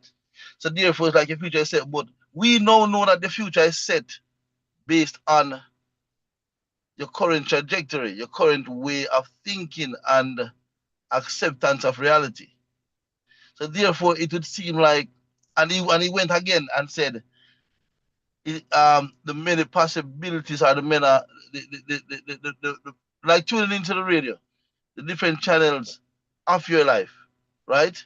The possibilities based on the feeling you assume, Yeah, right? Mhm. Right. You remember this movie name, this Marvel movie named Doctor Strange. Yes. Doctor Strange. You remember how Yes. he went into the multiverse and he looked at the millions of different Yeah. possibilities based on And it kept right, going back and back over and over. right, based on Yeah. different approaches. Yeah. And and pretty much, I mean, just to mention the movie at that part, this is what came out of my mind when I heard Neville say this, Yeah. because this is the different states of um what's that word that lady used again? It's like you tap into a different version of yourself that's in a different universe to The, follow. It's like you have the power to do that. the Huh? multiverse. The multiverse, right? So you see me, I do it. It's like based on your action or your thought. It is more about thought, though. Though that's what I'm saying. I'm going to elaborate on it because they're going to go back to what people talk about. You remember, circles you hear Christian people, and I'm sorry to have to be touching them every week when I talk, but I'm not really sorry because we have to correct these things. Sorry, You not remember, sorry. eh? Sorry, not sorry. Yeah. Sorry, not sorry. You see how they have this concept that God knows everything. He read it like a book. He's just allowed it to play out. Yeah. You remember how them say that a lot of them say a lot of our futures are predestined and stuff. Someone will just come for be this, someone was just come for be that. All that is utter garbage, utter rubbish. What kind of God would already see the play out, see the playbook because he's God? He know what you're about to do before you do it. He know what's gonna happen in the future and allows it to play out. No, I like what Never said, because this make more sense. Yeah. You change your future. And you say you live from the end, live Mm-hmm. from the end. That's very important to know. So you are living from the end that you have already received. The Bible tells us that believe that you have already received. Mark 11:24. When you pray, and we know what prayer is already. It's not what they think it is. You understand? But we don't call it prayer. You understand? Believe that you have already been the operative word. Believe that you have already received and you shall. That is you going into the feeling. Isn't that right, Circus? Yeah, man. Exactly. So you see, there's no predestined future. There's no predestined future. You can get up and feel differently tomorrow, and you change the trajectory of the form of feeling you had. You see what I'm saying? Yeah. It's a different outcome. And you can know this. You can know this by going into imagination. People around us, we know how they act. We know what.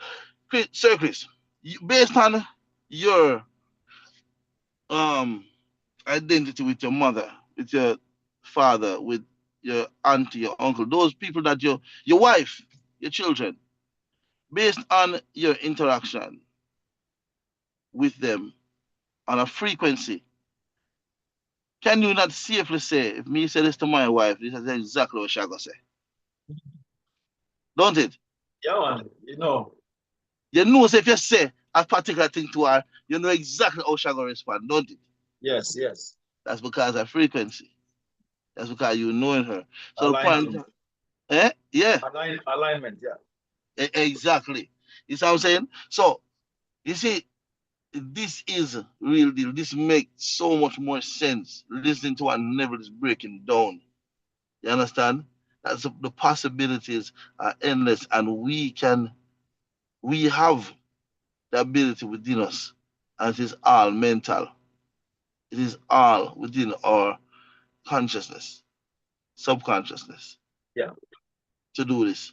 So we don't want to touch upon that at the time, man, and thing, you know. So this is something we want to elaborate on. I And love that. yeah, Wonderful,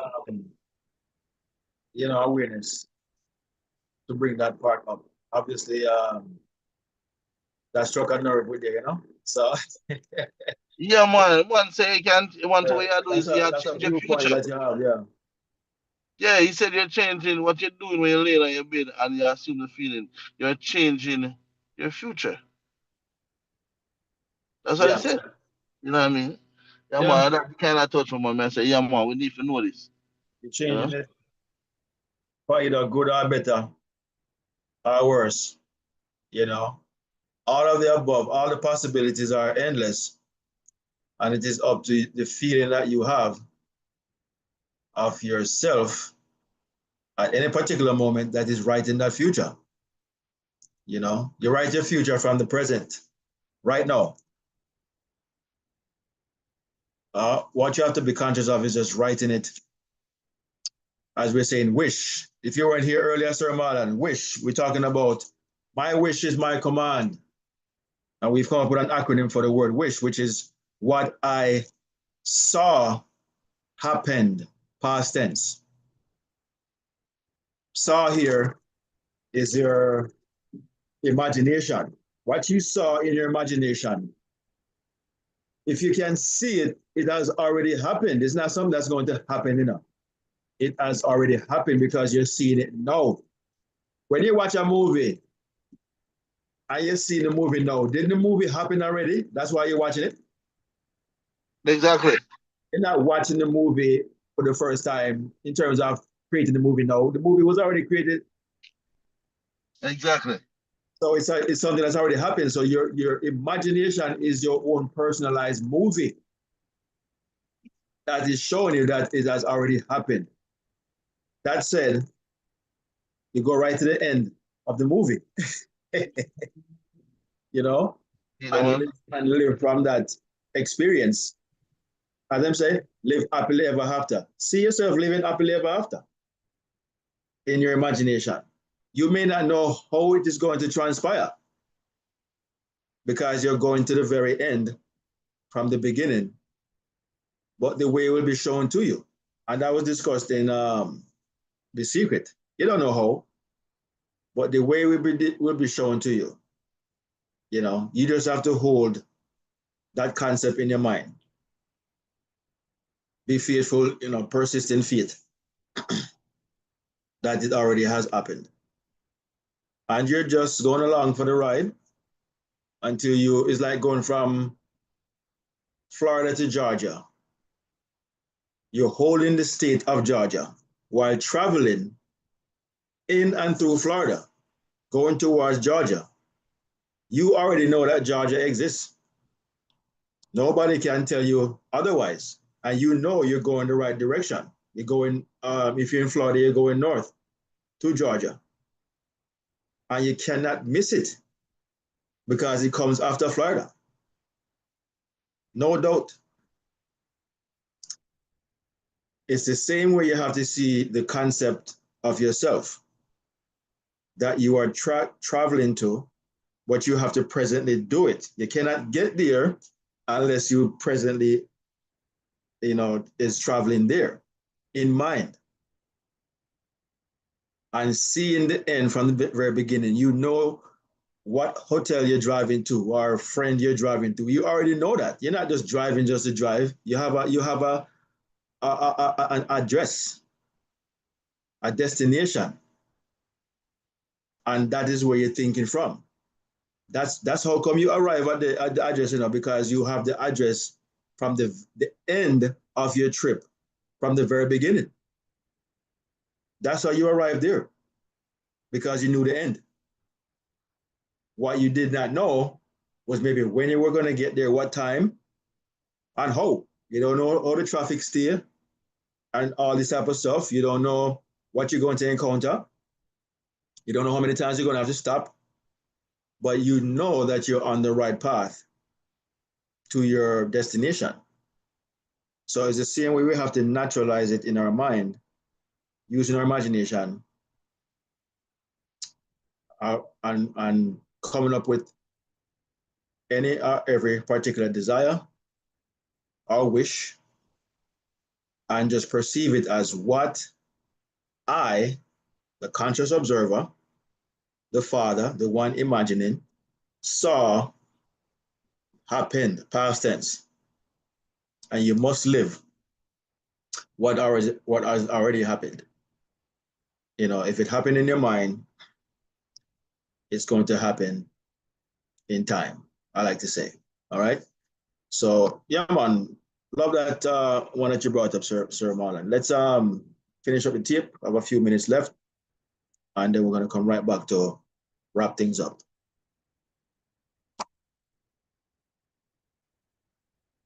Another powerful technique throughout your day.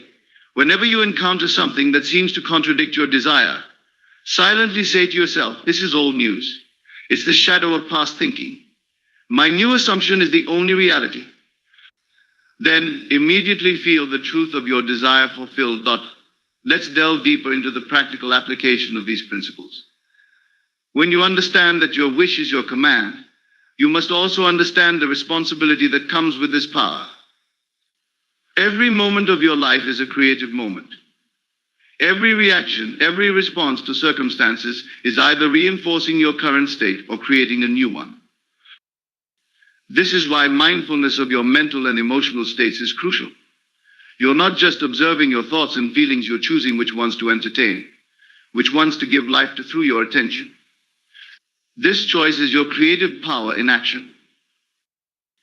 Consider this: when you wake up in the morning, before you even open your eyes, you have the opportunity to set the tone for your entire day.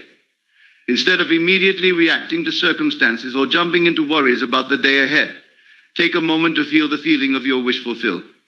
Start your day from the consciousness of having what you desire. This morning practice is more powerful than most realize. In those moments between sleep and full wakefulness, your subconscious mind is particularly receptive. The state you occupy in these moments tends to color your entire day. Make it a habit to wake up in the consciousness of your wish fulfilled. Now, let me address something that often creates confusion: the role of action versus imagination. While action is important, it must flow from the right consciousness. Many of you are taking action from a state of lack, trying to get what you want. Instead, take action from the consciousness of already having what you want. The difference in results will astonish you. Think of it this way: when you're truly living from the end, your actions aren't about achieving your desire, they're expressions of having already achieved it.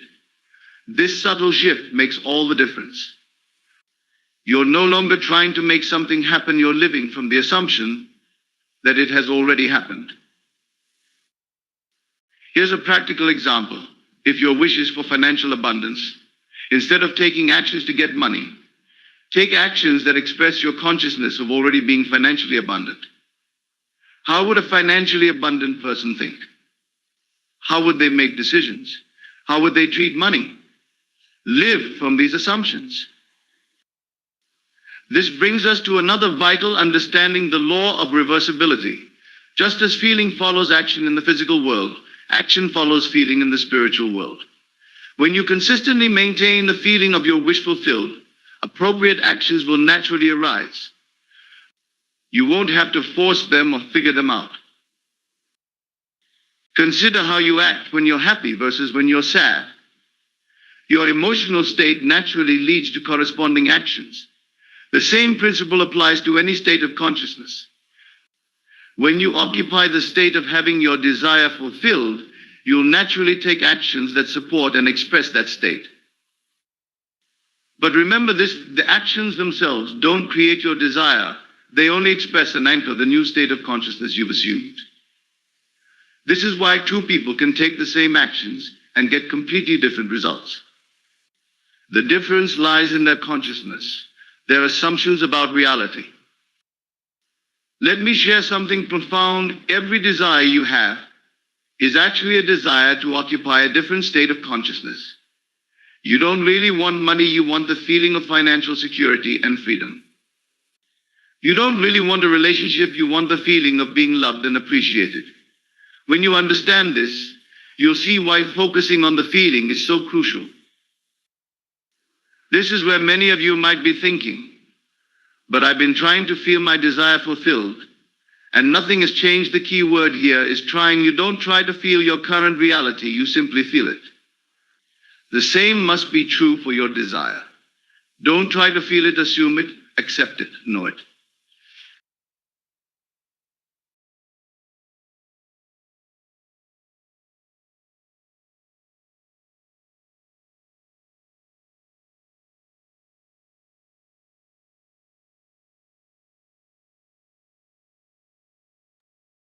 All right, and we're back. That is the end of the tape. Your wish is your command. Today we are personalizing that and saying to ourselves, my wish is my command.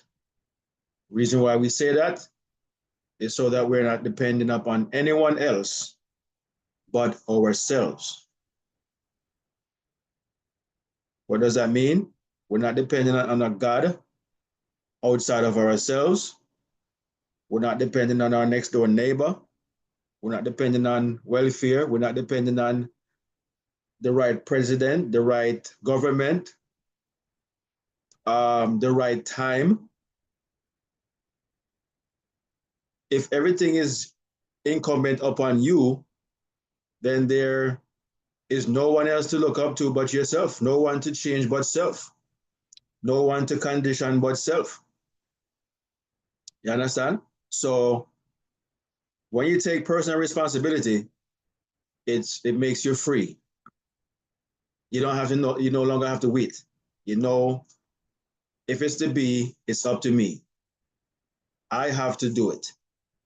Now, it doesn't mean that people will not come to your aid and assist you, but never mention something in the tape that everyone that you see is yourself pushed out. Everyone you see is yourself pushed out, whether they be male or female, whether they be a dog or a cat, whether it be nature, whatever it is you experiencing you from a different perspective or a different perception, a different angle. It's like cameras in a movie. When you're watching a movie, they give you an angle of you going towards the building. They give you an angle of you coming towards the building. They give you an angle of you passing by some homes or a building or whatnot. You're getting a view from the left and the right, above, front and the back. They're giving you a 3D perspective. If you guys watch the movies, you see they're showing you we're in a 3D universe, or or cube. Everything is upright, up, down, left, right, forward, backwards. So therefore, where we reside in this earth, it has to be just as the universe, 3D. Okay, it has to be a cube. And it's telling you, as I mentioned earlier, all of us is consciousness, is the very same consciousness, and we address each other, we address ourselves by saying I. It's not like I say I and somebody else says me or us or we or everybody says I. Why is that? It is telling you, just like the movie, every angle is being videoed or taped by the same object, the camera. Everything is called the camera. It's not anything different. They're all cameras just from different angles, giving a different view of the same car or person coming down the street. And when they're giving the view, they have a person that is acting as the camera that's seeing the person coming down the street. Now, you know, in the movie, the person is not the one showing the movie. They just, is the camera acting as the person now, seeing the person coming towards them. Then they flip it again and see you going towards the person. But when you're seeing each other in the movie, it is the cameras that's doing the viewing, acting as persons, viewing different angles. They're telling you, everybody you see is you. Never like to say there's only one man in this world. And it's not never said that. The Bible says it. I don't remember what book it's in, but it's there. The Bible says it. There's only one man in this world, or there is only man in this world. Okay? Meaning it's one consciousness divided as the many. And therefore, that's why we bring things into our world, whatever wish we have. That's why it happens, because it is the same source communicating with itself. It's the same source. You get to be individualized, but you're not separated. That's why the scripture says that God cannot be mocked, because you are everyone that you see around you or don't even see. Everyone you see is you, is a projection of you. Never mention that the experience that you get from people is the conception that you have of them. So when somebody treats you a certain way, and you can test it, and you will see. I'll give you this example. That's why you have to be very aware of your consciousness. So, true story. Just recently, right? I have this guy that used to come to my barbershop. Well, not this barbershop. Was it? I think the last time I saw him was when I was at the other barbershop. I think so. He doesn't know where I'm at now. Anyways, me and this guy got along so well, hit it off really good, you know. From the first time he came to the shop where I used to work at, and had a great communication and whatnot. Anyways, one day things went awry. I can't remember what exactly happened, but he was probably having a bad day, and he never came back to the shop ever since. I've seen him around once in a blue moon, and I would see him, he sees me, and we don't say anything to each other, right? So anyways, so I hadn't seen him in years now, but I saw him recently at the gym. And I'm saying to myself, all right, I got to go to this guy and say hi and, kind of break the ice with whatever transpired between the two of us from back then.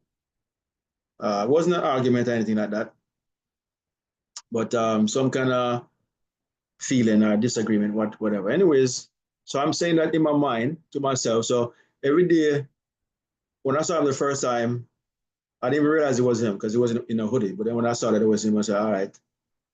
And then I'm trying to remember his name. Then I remembered it. And I said, all right, next time I see him, I'm going to say, what's up, And I would see him and I don't say anything. But my consciousness, my subconscious mind is busy listening. I have the feeling. The feeling is there. My subconscious mind knows it. But I don't know how I'm going to approach this guy. So I'm trying to make it real natural. He sees me, and in his own subconscious mind, conscious mind, he is saying the same thing. I know it. So just the other day, I'm leaving the gym. I saw him moving around. I'm saying to myself, all right, I'm going to say something. He came close by, and I didn't say anything. So I'm walking out, I'm leaving the gym now in a hurry. And it just so happened that as I'm leaving, here he comes crossing my path as I'm going. He's coming like this, intersect. And he sticks his hand out and gave me a pound, a fist. And I called him by his name. And we never stopped and talked. We just kept it going.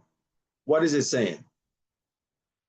He too had the same thought or idea in his mind. None of us know how we're going to break the ice and whatnot. But our subconscious mind listening brought it together. No, I didn't have anything ill to say, so nothing ill happened of the moment. It wasn't like I saw him and I was angry and said, I'm going to give him a piece of my mind. That if that's how I was thinking, that was going to happen. Your subconscious mind cannot be mocked. It would have created a way to for me to have that experience. But my train of thought was to break the ice and resolve whatever indifference we had or whatever from that time. But the point is that the subconscious mind brought you together, brought us together to kind of break the ice, so to speak, of that at that moment. And I was in a rush to head to head to work, so I didn't even stop and try to conversate and whatnot. So I had to get to work, but I just know that he stuck his hand out first. I stuck my hand out. It's almost like you're compelled. We were compelled to act. Never call it inspired action. People would call that a coincidence, right place at the right time. And if it was an adverse reaction, they would have said wrong place at the right time, at the wrong time. But nonetheless, people don't understand that it is your subconscious. So that was my wish, so to speak. So the whole time I was envisioning going to say something to him, the feeling was there. So my consciousness, my subconscious was working off of the feeling that I had. Once you have the feeling is now a portrayal of the wish already fulfilled. The feeling is really the active ingredient.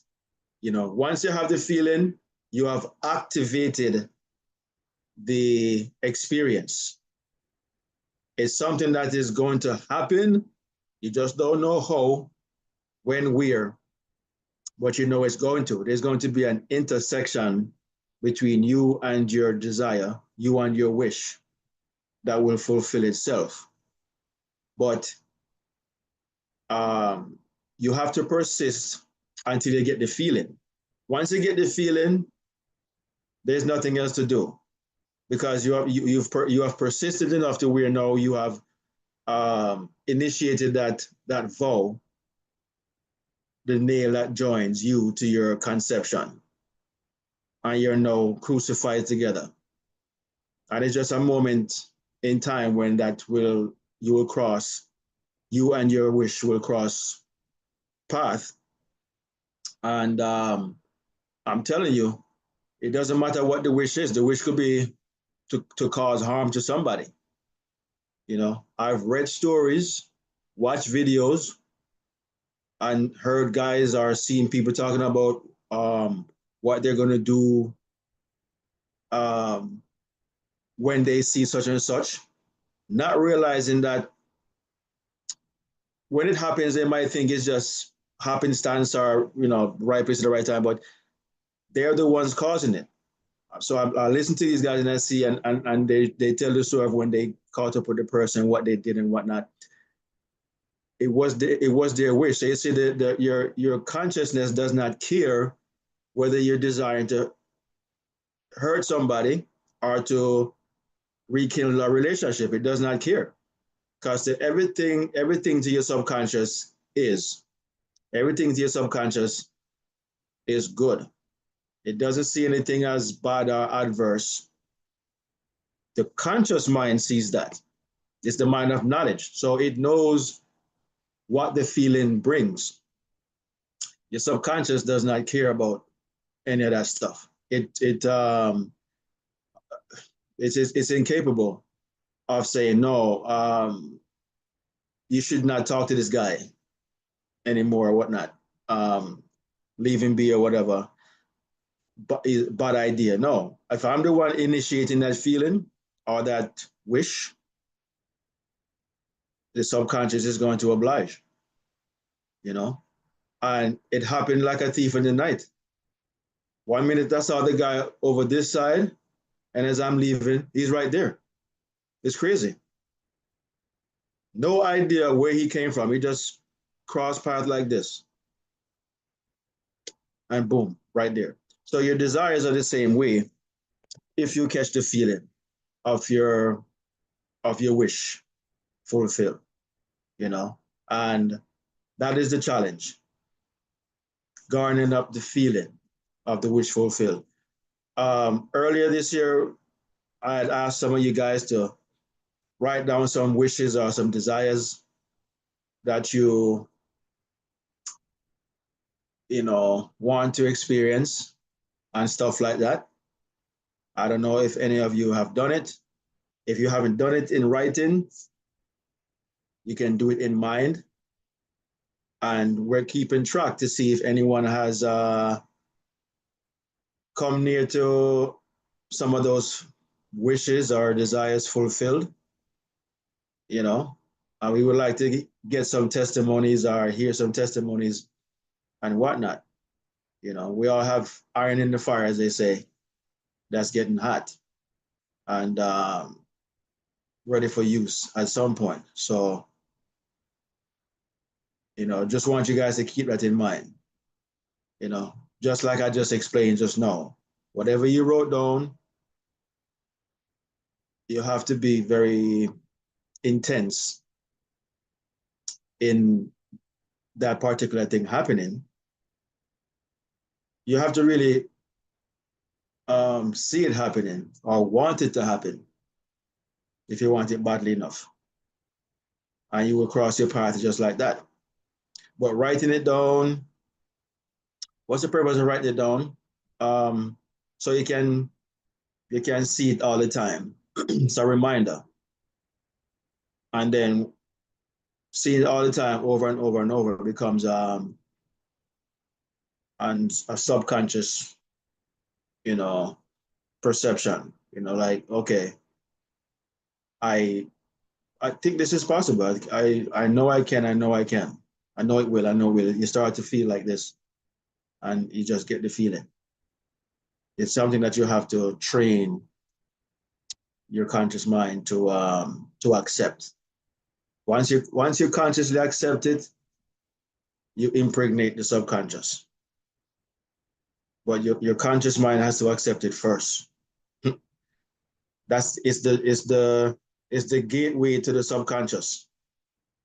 If that gate don't open up, nothing gets into the subconscious.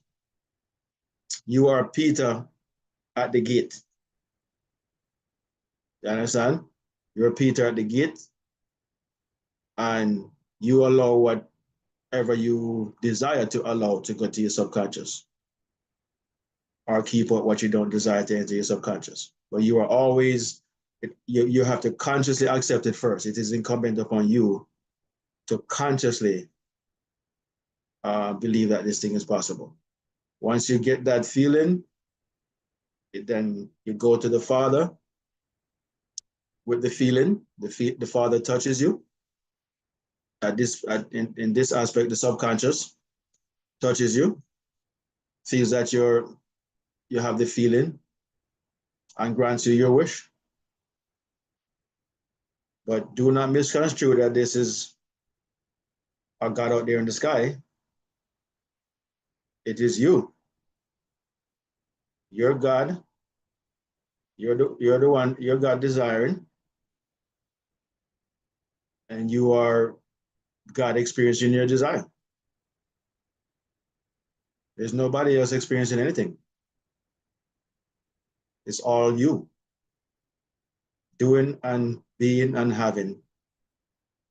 Being, doing, and having everything. Everything is on you. you know. So my wish is my command. What is your wish? Anybody here want to chime in? Sir T, Sir Marlon, anybody want to chime in on this lesson today? Yeah, I mean, not much more to be said on the matter, to be honest. I mean, it is self-evident. It's now up to the hearer to not just be a hearer of the word, but to be a doer and do it. Your wish is your command. Remember now what I saw happen. Do some seeing with your subconscious mind. Like, remember, I made the statement at the start of the class that you wish with your conscious mind, but you command the wish with your subconscious mind. Get into your subconscious mind. You can do it deliberately at any time of the day. Put yourself in a drowsy state and see what you want to see. See it the way and give it all give it all the tones of reality. But most importantly, before you go to sleep and when you first wake up in the morning, see it happen that way. And then you go through the day by constantly returning to that feeling. During the day in your conscious mind, you don't have to redo the whole scenery all over again, but just keep returning. You return to remind yourself of that reality, that it is a reality. So it's just time to be practical about it. You know, talking about it over and over and over will do you no good. We have to actually do it. Don't just be a hero of the word yet. So Chris. That's right. Be doers of the word, not hearers only. So thank you for that reminder, Sir T. Sir Marlon, anything else you want to tell us, mention before we close out? I mean, uh, all has been said, I mean, this is a pretty easy topic, I mean, because why it's easy is because we all can testify to it. We all can testify to that we've all seen and experienced a level of it. You see what I'm saying? We've all seen and experienced a level of what Neville was talking about. You understand? In one form or the next. You can hear me? Yes, man. Loud and clear. Yeah, man. So it's not hard. So just,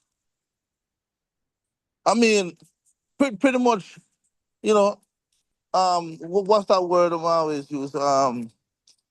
Just kind of riding with everything that was said. Like I said, what I mean? I certainly just bring it home. Yeah, you understand? Just assume the feeling, man. You understand? Your wish is your command. You, not nobody else. Not Neville. Neville a command him own thing. You understand?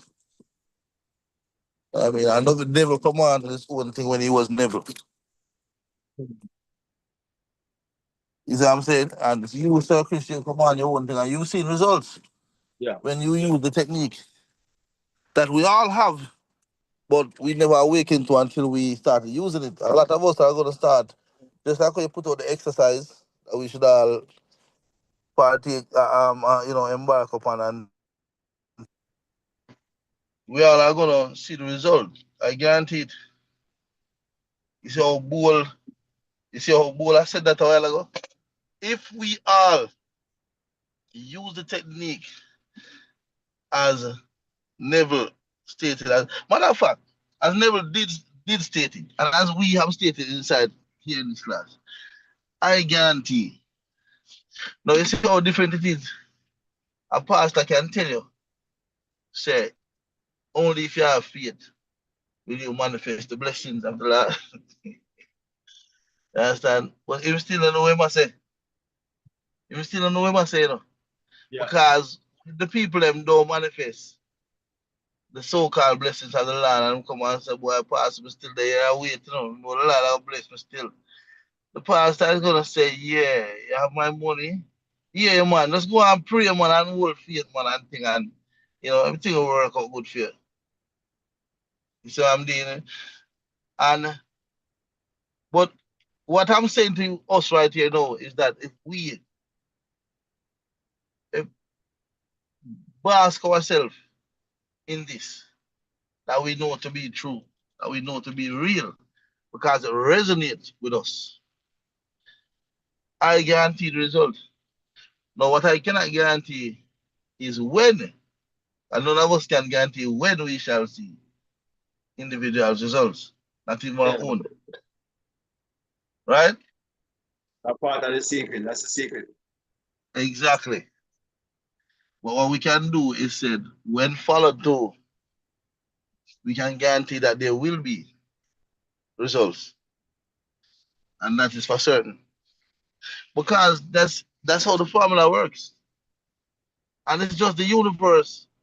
It's just the universe being what it is, you know, the great intellect, you know, the source, you know, the universe working in a unique way. What you put in is what you get out of it. It's a great computer. The information you put in and give it back to you. Yeah. You know what I'm saying? And that is in itself, as we all are a part of, in essence, what many would consider God. But this man put that word to meaning. You understand? The I am, which can be will to be anything that you will to be. That's my final word, Circus. Blessings and love. Come on, wonderful words, Sir Marlon. Thank you for that. Beautiful testimony and acknowledgement and everything, you know. Anyone else want to add to the convo before we close out? 12:22. Anyone else?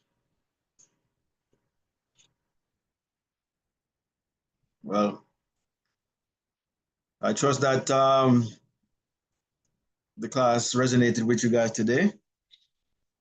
My wish is my command. My wish for all of us here is to persist in our faith and assume our wish, whatever wishes we have for this year, next year, and beyond, that they already have happened. Live in that state. Don't live anywhere else.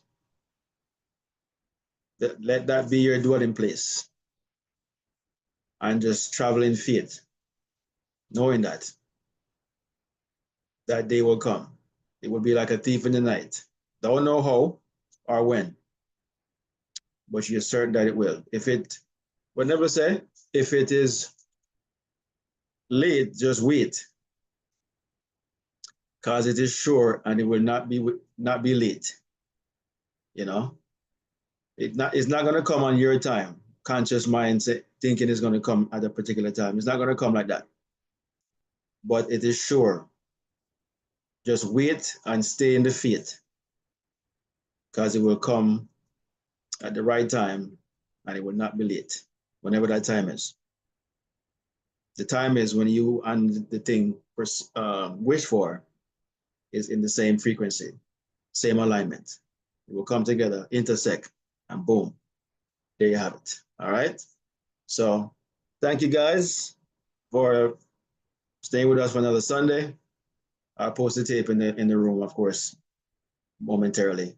But enjoy the rest of your day, the rest of your Sunday. And we'll be back again next week, right here on Zoom, again, to continue this journey of awakening and imagining wisely while we achieve all of our desires. Love you guys. Peace and love.